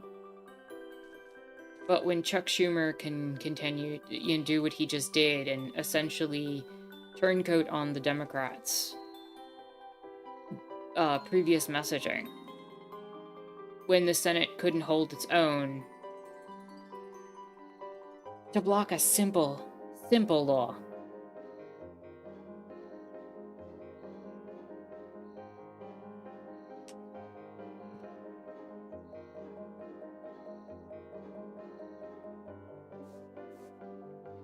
But yeah, I don't know if anybody has anything more specific or anything else they want to bring up, but this stuff gets me exhausted and angry.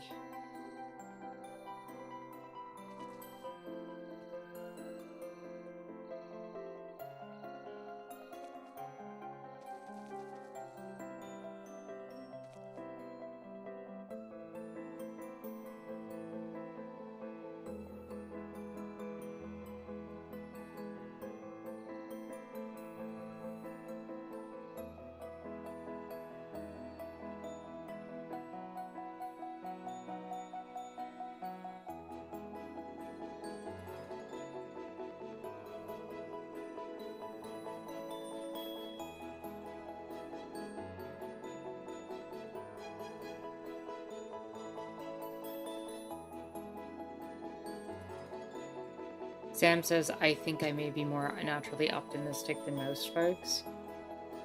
I don't know how.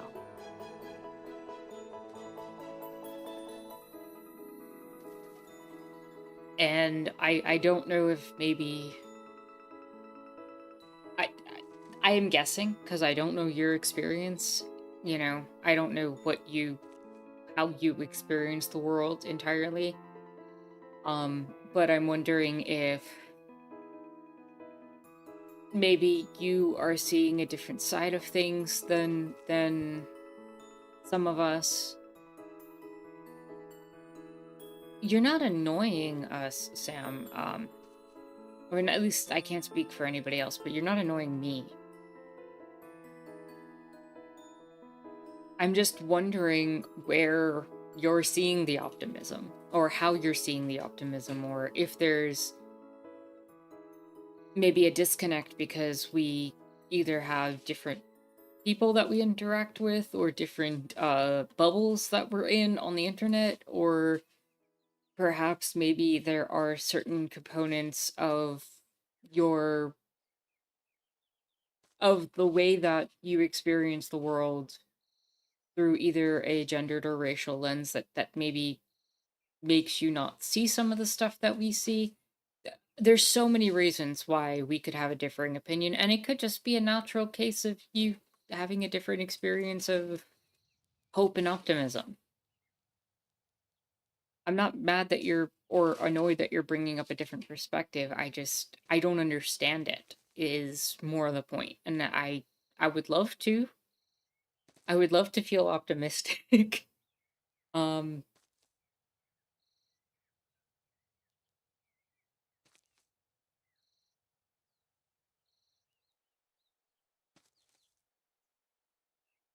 but like a lot of the people on here, I don't feel it or see it or experience it in quite the same way right now. Sam says, that's a possibility. I'm seeing an increase in activism. It's not resulting yet in, for example, blocking blocking culture. Is that what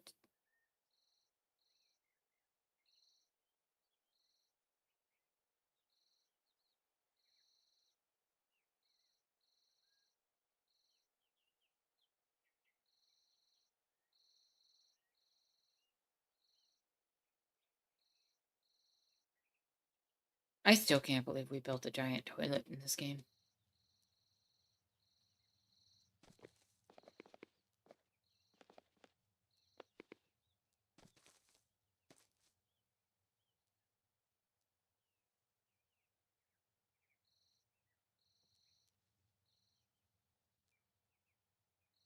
Which was a horrible setback, but I did see a big push to block Cloture.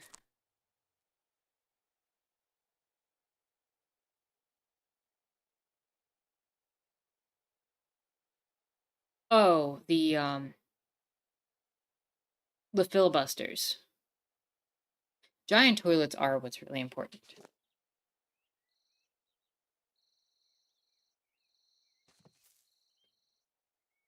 I think for me, it's watching a senator like Schumer, right, with what he did, where it's like there's promises and promises and promises and promises from people. And the second they are handed even a slight glimpse at the almighty dollar, principle be damned, everything be damned, we're just gonna we're just gonna turncoat on everything for our own little selfish gains. And it only takes a handful of people to do that. You only need a certain amount of scabs to ruin a worker strike, right? Like you only need so many who are willing to violate that principle.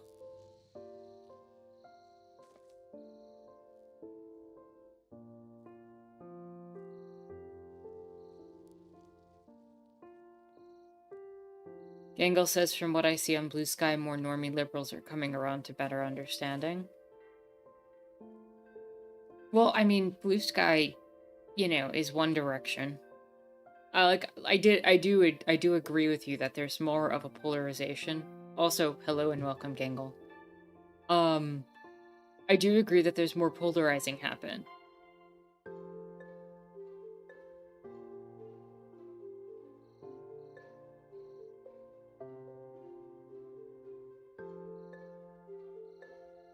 Sam says cloture was the GOP getting their continuing budget resolution through without involving Democrats in its writing. Yeah, and then the 7 Democrats decided to vote for it.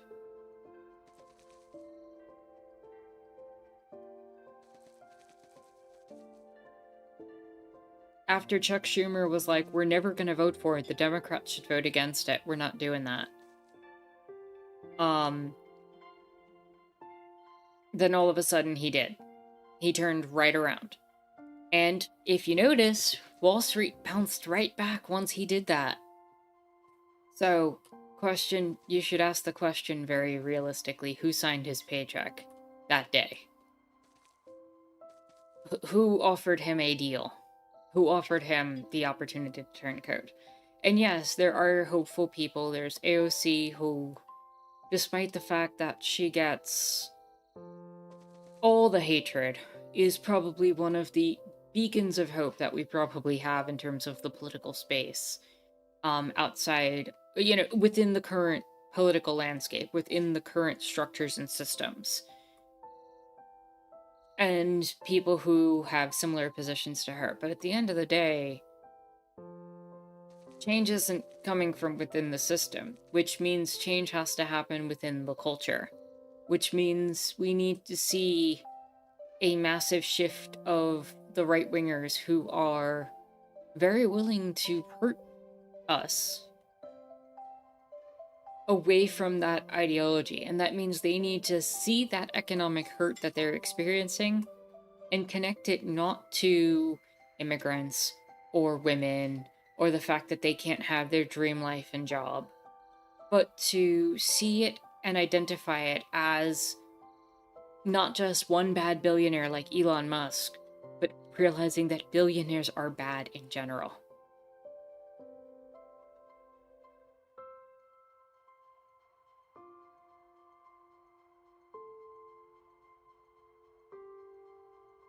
Merchant says, Sam, I would encourage you to ask yourself why marginalized people, especially women and POC, are raising the alarm.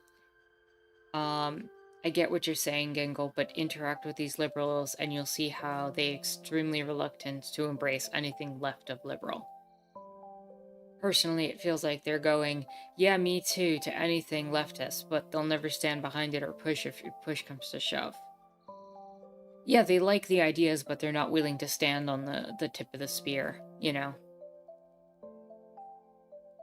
gonna wait for somebody else to do it. And then celebrate it as their victory.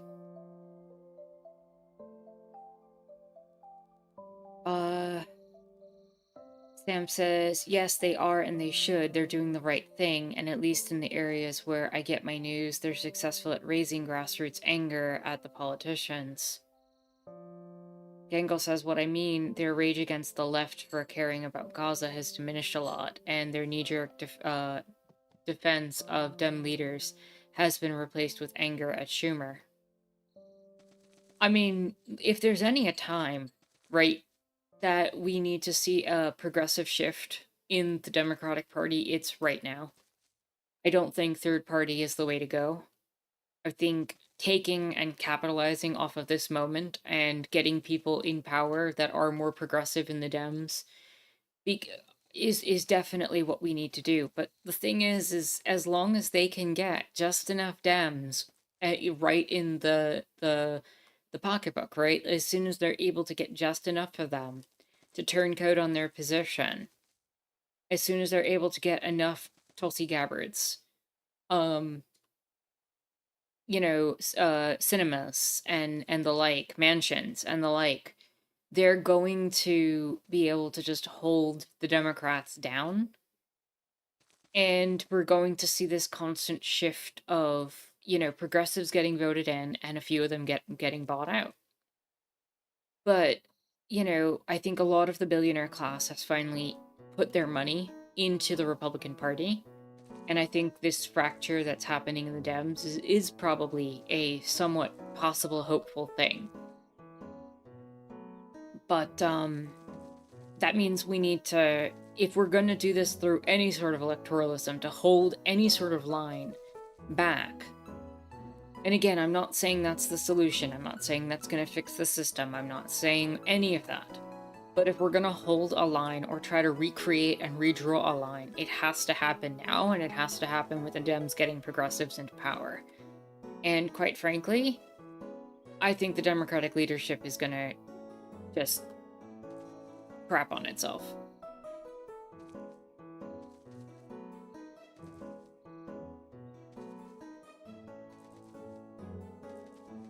Sam says, increasing the number of people protesting. Merchant says, how do you measure success? Personally, I view Trump's win and his thus far unchecked power as a mark of overall failure. One step forward, two step backs, that's not what I'd call success. All I see are more vulnerable people being hurt than vulnerable people being helped. Yeah. And we didn't organize the structures during the previous 8 years to start to build alternative institutions. And a lot of people on the left sat there and said, I'm going to vote for Jill Stein, or said, I'm not going to vote at all because reasons, while they somehow miraculously thought that our movements were going to thrive under Trump. Because logic and reason.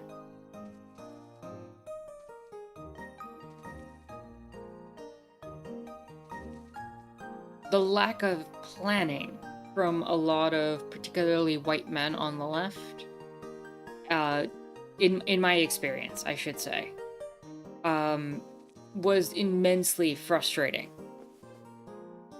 Oh, I'm not going to vote because Kamala Harris isn't perfect. I'm not going to vote because this reason, that reason.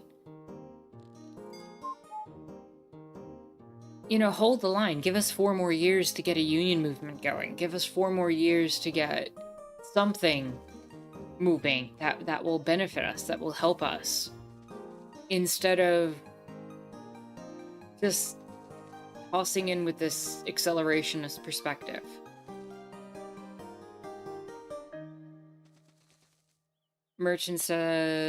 Sam says, yes, there are still a lot of white moderates who agree verbally but don't act. That's always the case.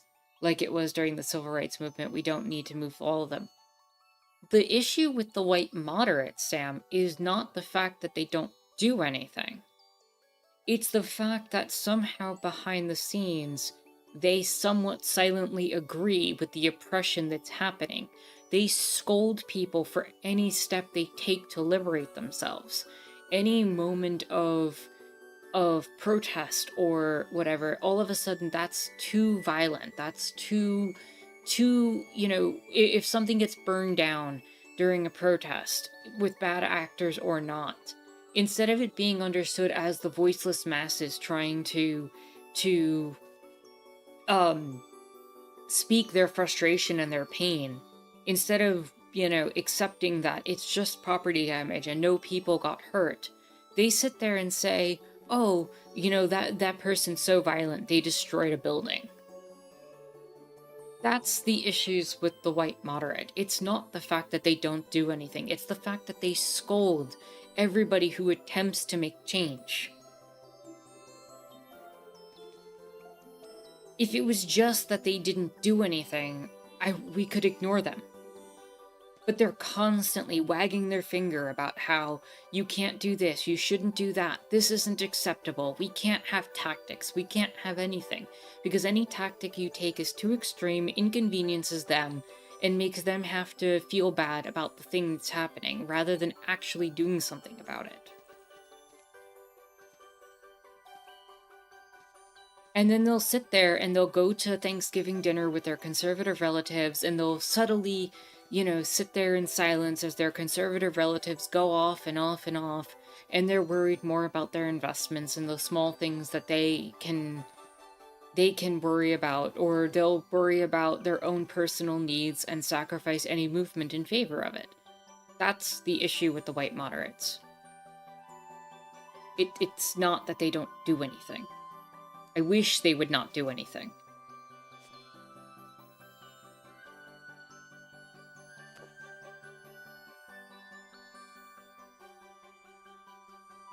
Gangle says, I think I see a movement of sentiment among normie libs, and that's useful. I mean, the problem also is, Gangle, we're all in bubbles. The internet is designed, as it currently is, to control what we see and how we think to a certain degree, and how we perceive the world. And the trouble is that Blue Sky is no different on some level from that. It's a certain population, and it's probably a more open bubble than a lot of the bubbles out there. But the trouble is that's not necessarily the only or good indication of what's going on.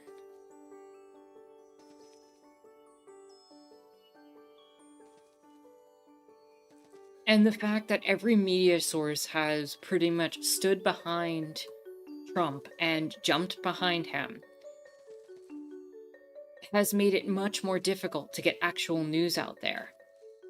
We are seeing a radio silence in certain topics and conversations in the news and in any sort of media, with the Associated Press essentially getting kicked out of Trump's meetings.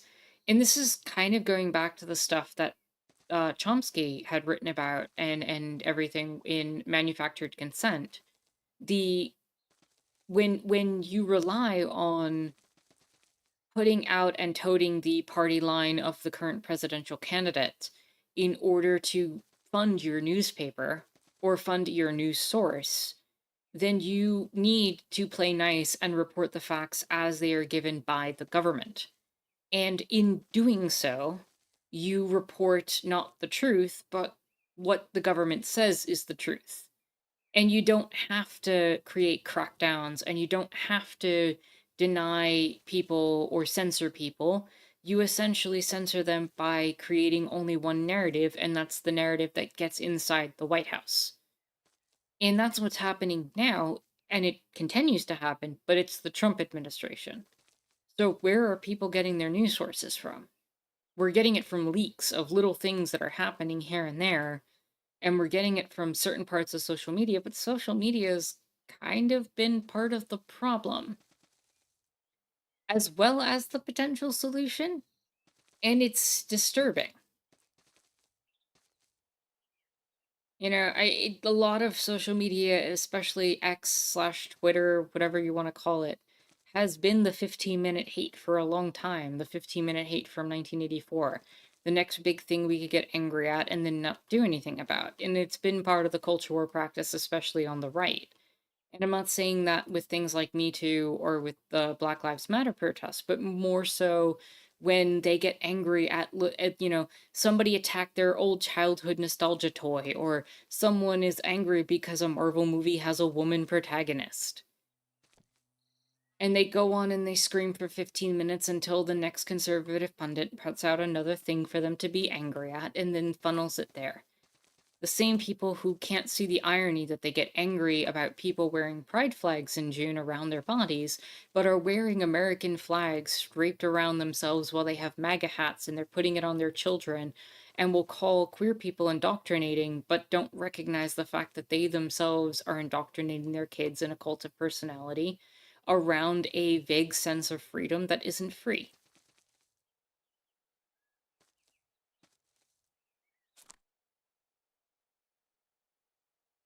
Sam says there's a tipping point where we make progress without them, like happened during civil rights.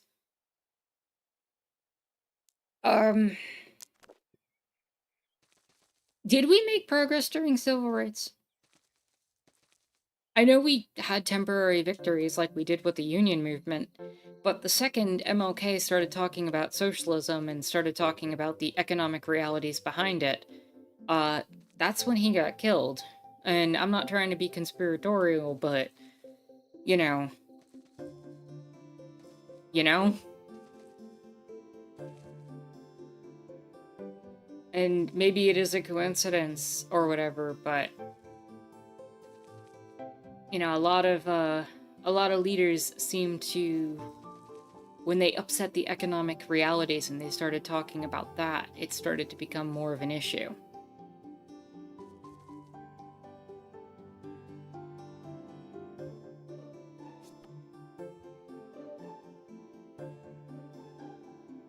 Merchant says civil rights happened and now we're here. And Obama got elected, we got our first black president. And then the overwhelming majority of people shifted back in a reactionary movement of white supremacy that, because white men felt threatened, and they voted for Trump right after. They were willing to talk about they were willing to talk about Hillary's potential papers and all that, or whatever that crap was, instead of focusing on the actual misogyny that was happening. And I'm not a fan of Hillary Clinton. Don't get me wrong. The Clintons are not, they're not good. But you got to admit that Hillary taking charge of the country over Trump probably puts us in a better place in terms of defending and fighting back. But in any case, you had a reactionary movement that responded, and responds well to the fact that they didn't like to see Obama as president and didn't want to see a woman as president.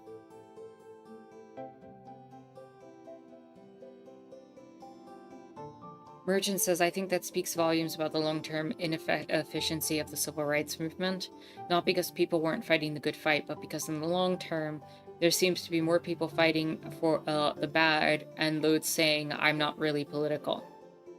And you got a lot of people who won certain things in that movement and were very content in that. Not going to go into the whole history of, you know, complacency in the post-civil rights movement, but you got a lot of people who got their positions, who got political, you know, favor, who got corporate positions after some of the bills were put into place, who made a little bit of money, and then very quickly sold out.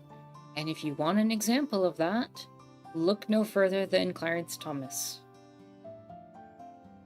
He benefited from the civil rights movement. The marriage that he's in would not be something that he would have been allowed to do 60, 70 years ago. I still think of 1950 as 50 years ago sometimes. I forget we're in 2025. But 70 years ago, that's not something that his marriage wouldn't be legal. But, you know, so he benefited in that way. But he's very willing to turn his back on everything, turn his back on women, turn his back on people of color, and sell out. And they just need a certain number of sellouts. We know that.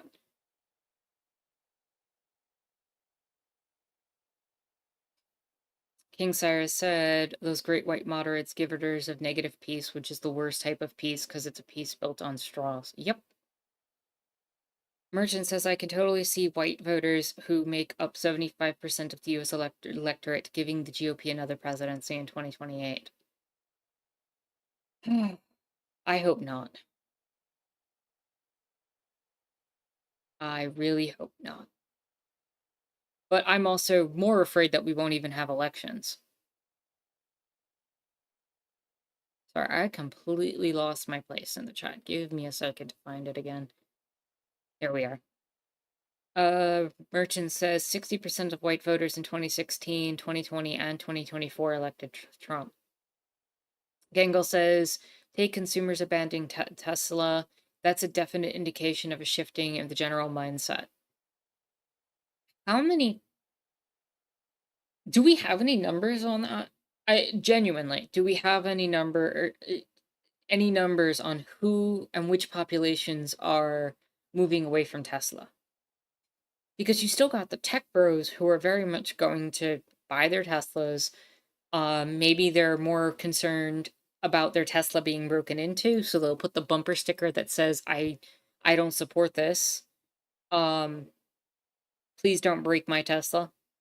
But, you know, if they're still supporting the mission to Mars and they're still supporting Elon on other things, or they're willing to support one of the other billionaires and they just don't like Elon, is that really fixing things? If whether it's Bezos or you know, Elon or any other billionaire, it doesn't make a difference.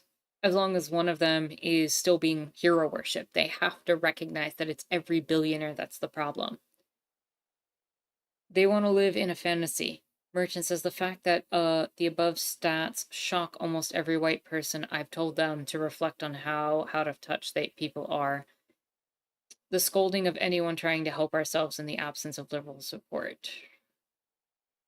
King Cyrus says, funny because these folks are proclaimed liberals, and it's funny because liberals were literally murdering monarchs and threatening kings, and if they did not abdicate. The irony of liberalism.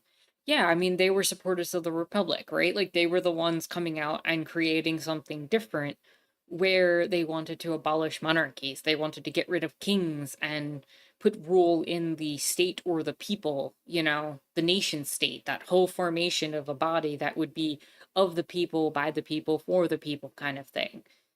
Which, of course, didn't manifest because the inherent contradiction in the French Revolution and everything that has come before it is that when you include private property in that conversation, you create a new noble class and you recreate oligarchy. And that's what's happened. You start trying to return towards feudalism. And then you put a king back in charge. We need a shift away from that dynamic. Private property needs to not exist. We need to focus on a communalism. And that's going to be a long journey. Because until... I don't see it happening anytime soon, is what I'm saying. And we're also on a ticking clock with climate change and everything else. I want to hope. I do. But we need a lot of people to put their crap aside, to be willing to take their individualized selves in this very cellular structured society and to band together and actually form something.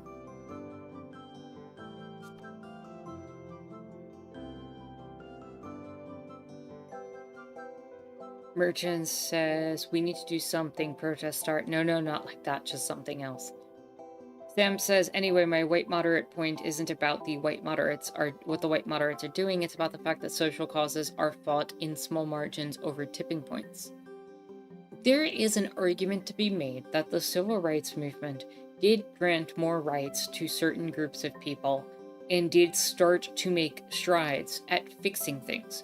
But the economic moneyed class and the white people who had a lot of wealth and resources got very uncomfortable and had backlashes. And we constantly are seeing this backlash where we take 2 steps forward, 1 step back in that regard. And recently I feel like we've been taking 1 step forward and 2 steps back, right? Because at the end of the day, all of the projects that went into the civil rights movement have all been more or less eliminated. Yes, there is more of a social comfort with people being queer. There are more white people comfortable with people of color being generally in their vicinity than there were before. But you still have segregated communities. You still have gated communities where people of color are excluded by one version or another. You still have voter suppression happening in forms that are very akin to Jim Crow style things. You still have the attempt to block women from voting and queer people from voting right now. They're gonna go after gay marriage and all that, and I know gay marriage was seen by some of the more radical members of the queer community as a capitulation, because mostly it was benefiting wealthier wealthier queer people who would get tax breaks rather than fix the issues of the queer community, which were a massive homelessness issue and all these other things. At the end of the day, they're coming for even the most milquetoast stuff that should have been acceptable for a long time. They are Christian nationalists, and they are fighting for that. So until we see a massive culture shift of people who are affected by this start to change their dynamics and perspective and be willing to enter into community, not to dominate conversations, but to listen to the people who have been on the margins the most, we're not going to see a dynamic shift. The culture needs to change. And maybe that happens with the older generation passing, but with the younger Gen Z white men in particular, shifting in the direction of tech bros and billionaires and wanting to support that instead of being able to listen to women in their lives. And, I don't know. Merchant says Gangle and Sam, Trump was convicted of SA by a jury, then he got 34 felonies. I don't think Tesla hate would counter the cult-like support he has. The fact that he didn't get charged is a whole other to-do. 100% agree with the absurdity. Scolding Green Gangle, Al Green was deeply embarrassing. Yes. Blue Sky is nice, but it's not reflective of reality. Even if it is reflective of reality, I don't know if it's enough. Sam says we're always obligated to work toward a margin somewhere because there's always an opposition or Nazi or neolibs pushing the wrong way. And that's true even when we're, quote, winning.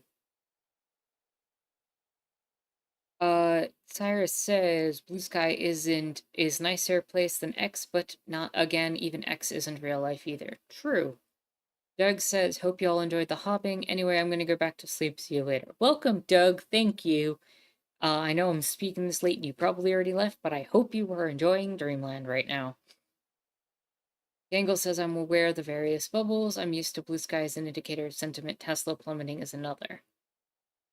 Merchant says, I just don't consider the current situation winning in any capacity. It's like trying to chip away at debt when the interest is larger than the payments being made against the principal. And given the SCOTUS roster, yeah. Sam says the proliferation of AI chat boxes stoking the oligarchs' propaganda is rightly scary. Yes, it is. And that's what I'm getting at, like with people being put in positions where they are more or less going to have to sort through lies. And you're getting I am scared of a population that doesn't know how to do their own research, that doesn't know how to find information outside of looking things up with AI or looking things up with an internet that is more and more conceding space to fascistic talking points. I'm concerned. That's all.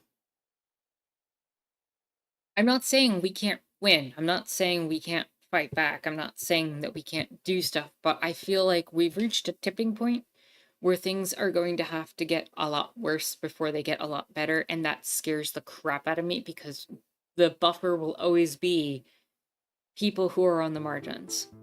They will be the first ones squashed. And we'll have to rebuild all over again. And the trouble is I don't know if that fixes it. Because if we're gonna rebuild and we're gonna let the Nazis, the Confederates, the whoever continue to rebuild the space with us, then what's gonna happen? They're just gonna come back. If we allow moneyed classes to continue to exist as they do, it's just gonna come back. It's the hierarchy, it's the power structure, it's the finance, it's not. It's the culture. It's the culture. It is the culture of white supremacy and patriarchy.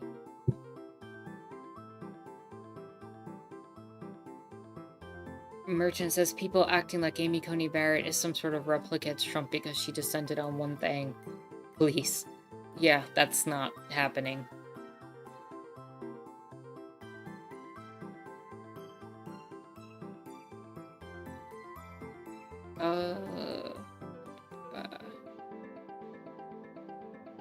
King Cyrus says, I feel like we did, but the shit hit the fan after 1968, let's say. True. Merchant says, I think progress was made on paper, but not in reality. The economic reality is dire. Average black family's net worth in Boston is $8. Average white family's net worth in Boston is $250,000. And that gap continues to grow across the nation to the point where it's projected that in a few years, the average black family's net worth will be in the negatives. It speaks volumes that, in addition to that, we slowly, as a collective society, are starting to own things less and less. We're renting things more and more, and that's been constantly shifting in that direction. And I know you're speaking specifically to an effect in the Black community, and I'm not trying to derail that at all, but to emphasize that, as a collective society, we are also all losing value and wealth. You have a generation that may not own homes. You have a generation that doesn't own practically anything that they bought. It's all rentals. Like, you could have your... I'm going to even just appeal to the gamers out there. You could have your entire Steam library erased in a moment's notice. Doesn't matter how much money you put in, you're technically renting it all, right? All your movies, all your media, all your everything. A lot of your devices that you buy, TVs, they're hooked up to the internet, you buy them, and, part of the agreement says that you're basically being allowed to use it during the lifespan of the device. It's getting bad.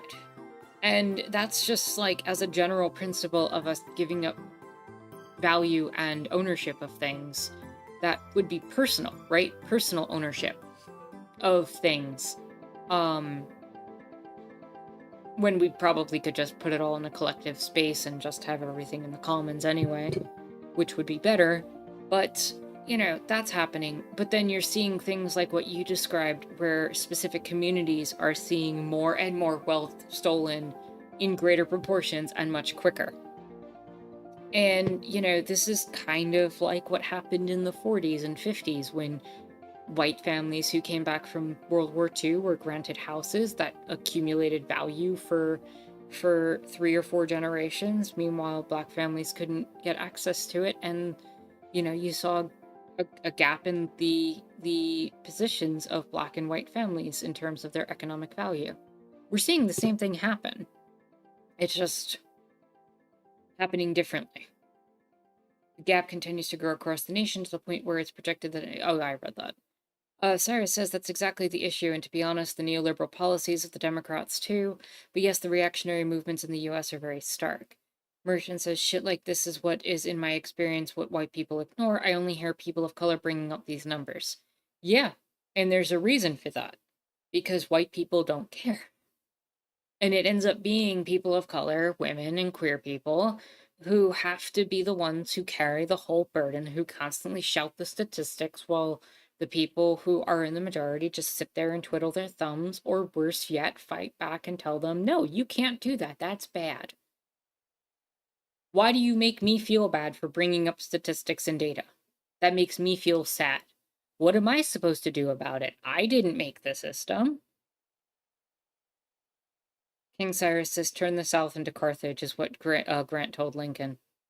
Sam says, I don't consider us winning currently either. I'm just keeping in mind that unlike, say, a football game, this fight continues to infinity and there's no calling the game. Calling the game is when climate change hits full force and we start seeing people die en masse.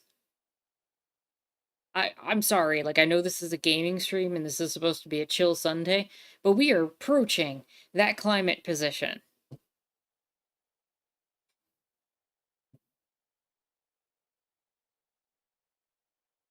Gangel says reactionary backlash to the civil rights movement is not an indication that the movement failed. It's an indication that the movement was in fact effective. No backlash would be needed for a failure.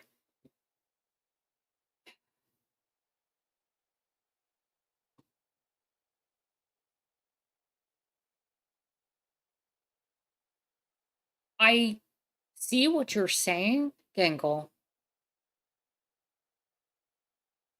But a movement that can be reacted to and overturned so quickly did not achieve enough of its goals to spread its roots, is what I'm saying.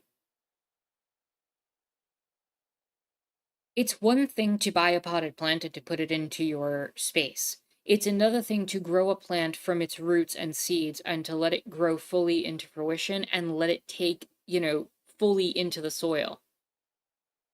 If it doesn't take fully into the soil, it's not going to be able to fight back against some sort of mold or some sort of disease or rot. And that's what I'm saying. Like, it failed in the sense that it didn't take root enough that the roots or of the plant were able to weather the storm of rot that came after.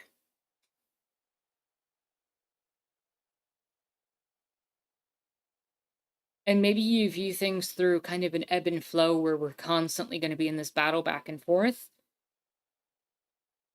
But to me,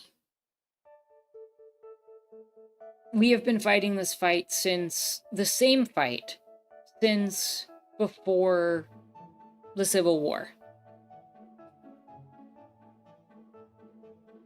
And you can see marginal improvements and you can see day-to-day improvements, but wealth gaps are still just as bad, if not worse. You still see situations where, the US has managed to find loophole after loophole to deny people of color access to the polls, to deny access to any sort of economic growth. Towns have been burned down, since, when you had black towns rise up and black economic growth happening, you'd see towns get burned down. There is a constant cultural shift of reactionary movements that keeps making us end up in this position again. And that's not even addressing the issues around patriarchy that have kept women down for, honestly, centuries, if not millennia. That is a pervasive history. Merchant says there's no calling the game, but there are people dying right now, being imprisoned, having their livelihoods taken away. The movement didn't fail, but it sure as fuck didn't abolish racism like so many people in America, and especially abroad, seem to think. King Cyrus the Great says, Aristotle, funny enough, said the worst system is oligarchy. Aristotle didn't hate democracy, he saw it as a noble cause, even though Aristotle wasn't perfect. But the fact that oligarchy is at the bottom. Oligarchy is the worst form because it just recreates feudalism. Sam says, yes, people are dying because we are currently on the losing side and the opposition are the ones eager to kill people. Yeah, that's kind of the point we're making. Like, that's how do we get over that hill is the question. How do we make it so that the people aren't dying? And it's not just people that are dying, it is specific groups of people that are dying. It is women who are getting pregnant and not being able to get any sort of medical care because the doctors are afraid to give them any sort of care that could be perceived as an abortion. And so we're seeing women die in a form of femicide. We're seeing people of color end up getting deported even though they have citizenship. We're seeing certain groups get targeted. And so it's not just people are dying, it is specific people are dying, and we are struggling in those communities to see hope because we are afraid that the people who are not dying are not going to step up and do anything about it. I think that's the most succinct way of putting that.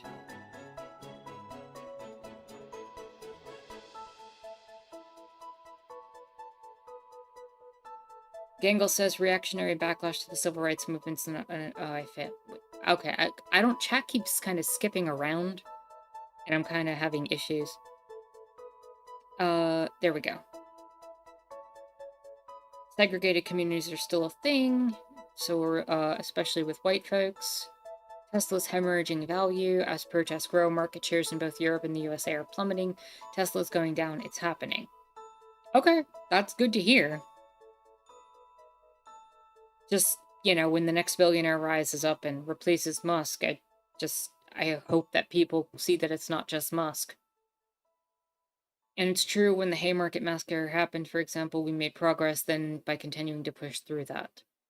Cyrus says these white boys are going to be slaves to their own prisons. It's not going to end well for them. Peter Thiel, Elon Musk aren't going to save them. Yeah, but, as long as they're just slightly above people of color, they seem to be fine with it. And that's the thing that bothers me. Sam says segregation is definitely still a problem and a harder one to address now because it's camouflaged to a lot of white folks. Yes. Yes. And a lot of men are also ignorant or choose to be ignorant of the plights that a lot of women are experiencing. And they act like they are in crisis about a lot of stuff, and they'll run to the reactionaries because the reactionaries are promising them whatever mythological tradwife they want to offer them. But at the end of the day, the sexism that is relevant as well is making it very hard for women to organize with men in these spaces. King Sarah says these boys are I'm gonna move the chat over here.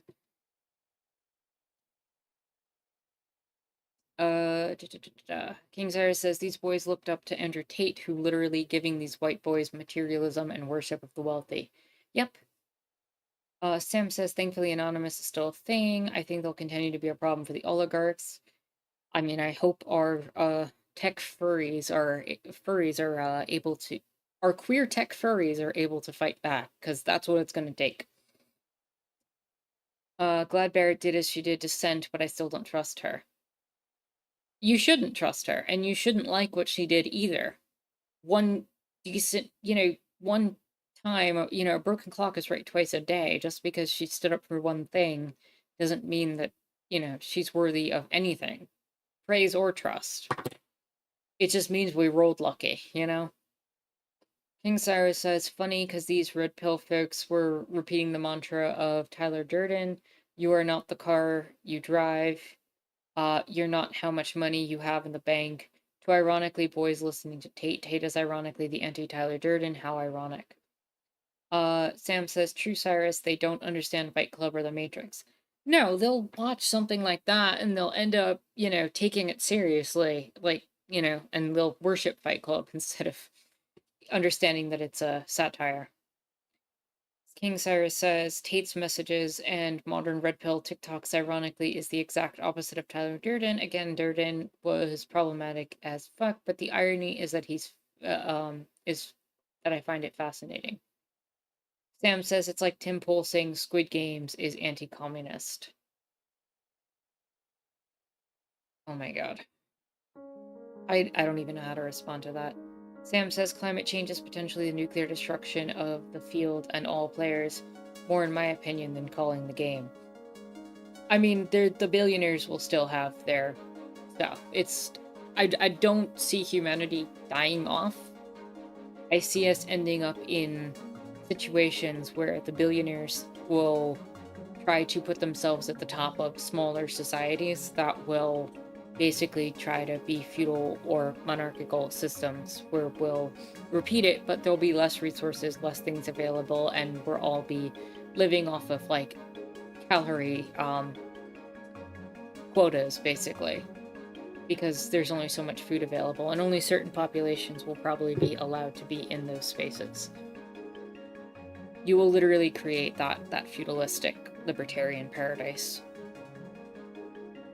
That's what I'm afraid of. That's what I'm afraid the end game of this backlash is. King Cyrus says, Durden's message, let's blow up credit card companies, Tate, get a Bugatti. Yeah. Cyrus says, patriarchy's a virus. Cyrus also says, Magneto had a point. Sometimes, well, you gotta take this. Yeah, and the white moderates will cry at Magneto. Sam says, constant battle is where I'm at. And yes, we've been fighting this for a couple of centuries. I'm pretty sure it took a few centuries for us to get past monarchies. I don't know, some places had that shit figured out before, and then they got genocided. So,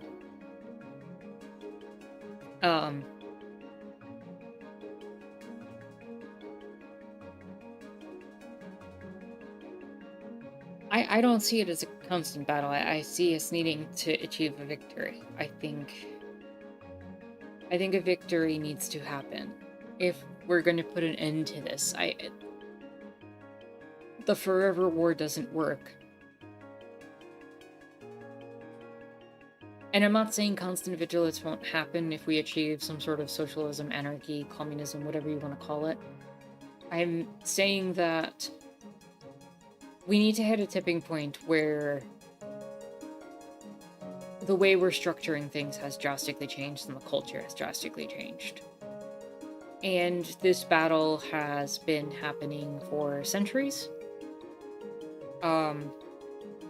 Monarchies were not inevitable. We're not in a constant progress or a march forward in history. And I think that illusion only benefits the right now. I think we've taken plenty of steps back.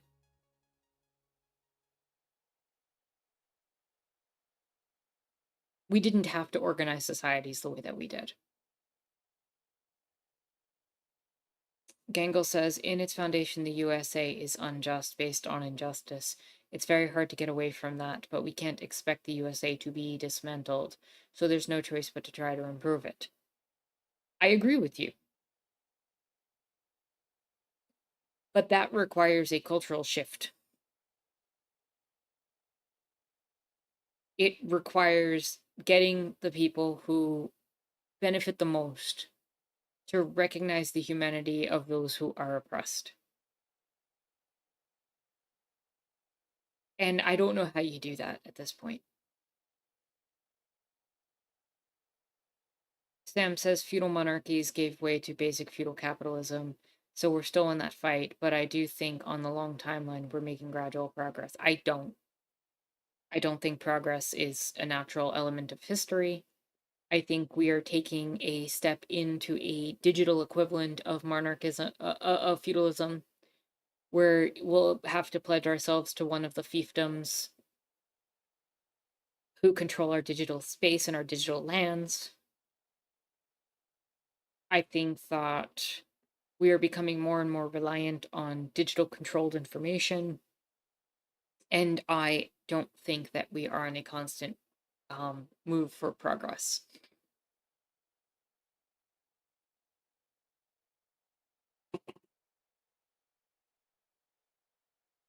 I think we are losing ground consistently at this point. And we are reliant on people who are on the wrong side of things to eventually get it right, or their kids to eventually get it right.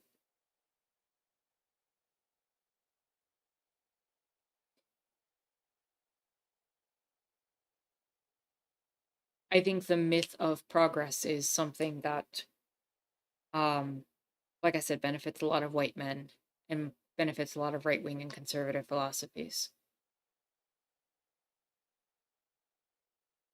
Because that's one of the downsides. Even in the United States, the gap between the poorest and the richest people have been increasing. Yay, we have smartphones. Yay, we have, more infrastructure than we might have had in a previous time. Sure, you can argue that the poorest amongst us are better off than sometimes even the wealthiest of people in a previous time period. But is it sustainable? Are we going to be able to maintain it? And is it slowly being taken from us? And is the gap increasing over time? And are the people at the bottom truly, the people at the bottom that we think they are? Because one thing that I like to tell people who would complain in Europe and Canada about the length of time it took them to get healthcare um, is that for the poorest Americans, we have an infinite time to get healthcare. There's no time to get it, there's no time to do it, and there's no way to afford it. So essentially, we would have an infinite time wait. So instead of being upset at the 2 months that it might take to get certain elective procedures, or 3 months that it might take, they were talking about it from the rich perspective of an American who can instantly get a procedure in a week's time because they have the money and availability, rather than examining that infinite wait. And it's little narrative shifts like that end up making it more and more difficult for us. These little narrative twists that happen from the right.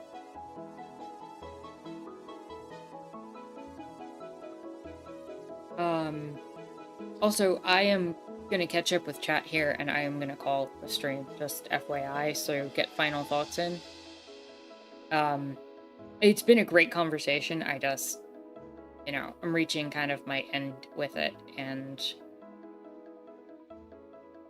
I feel like I'm starting to cycle and repeat, if that makes sense. Cyrus says Cyberpunk 2077 in the end goal. Every time I see these far right loons talk, I just assume they either want 2027 or to be the Vegemite. Yeah. Gangle says, I can't offer wins, I can only offer ebb and flow, or hopefully the prospect of gradual change. I do think civil rights, Occupy, BLM make a difference. You take those gains and build on them. What change did it make, though? With the stuff that merchants brought up? I'm not trying to be pessimistic here. I'm really struggling to see the thing that you're seeing.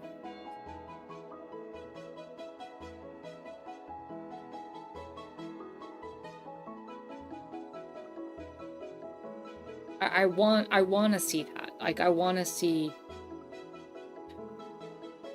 that benefit.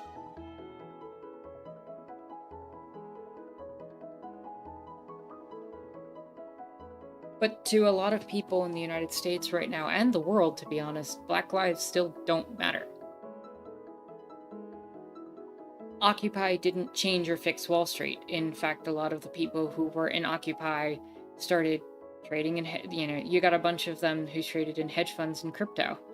And you have a lot of the people who supported Bernie, but were also willing to vote for Trump.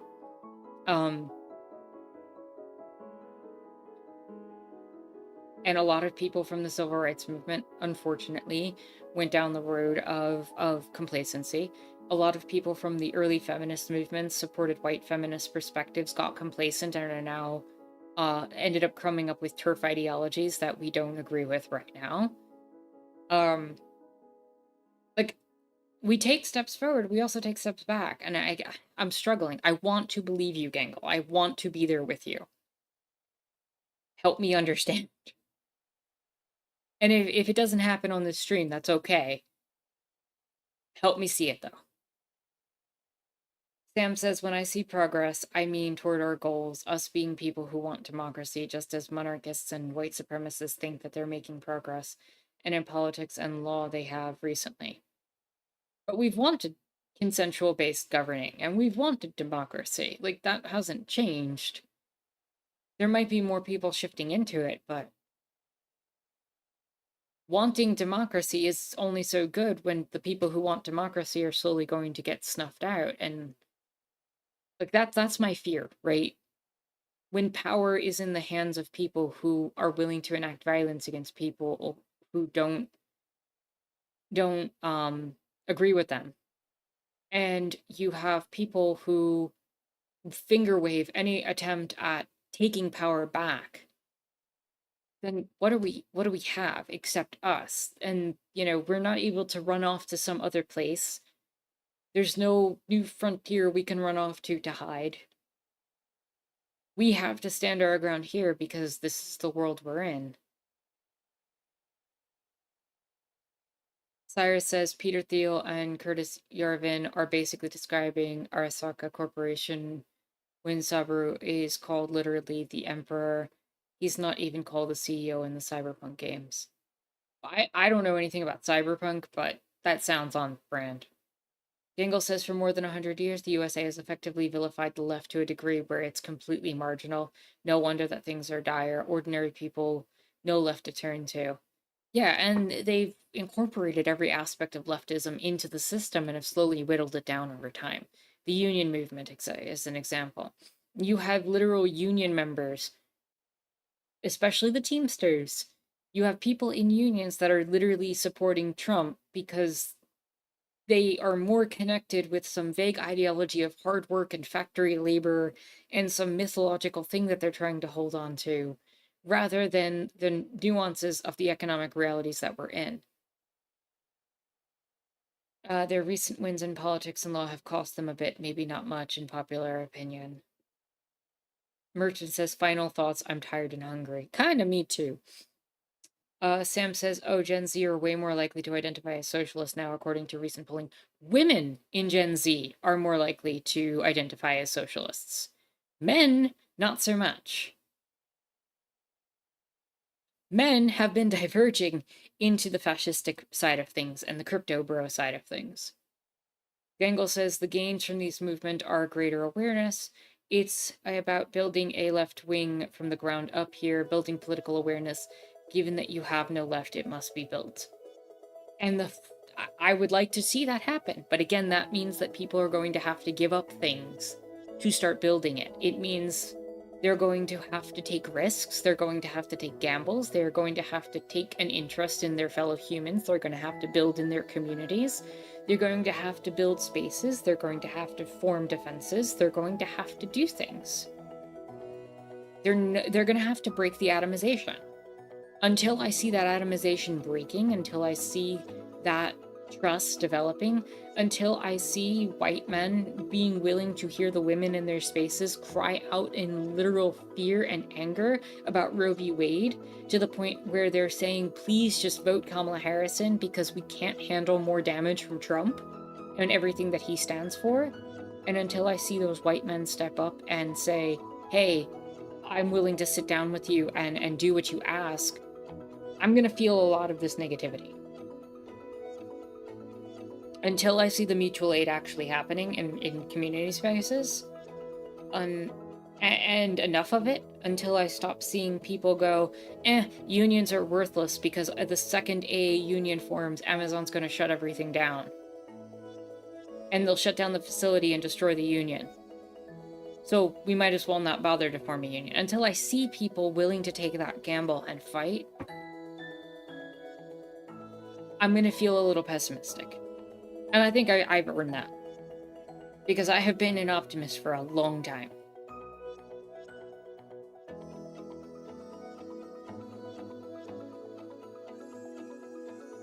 But, King Cyrus says patriarchy is a poison. That's my final thought. And, you know, mutual aid, community work, that's where it starts. I agree with you. And hopefully we can make that.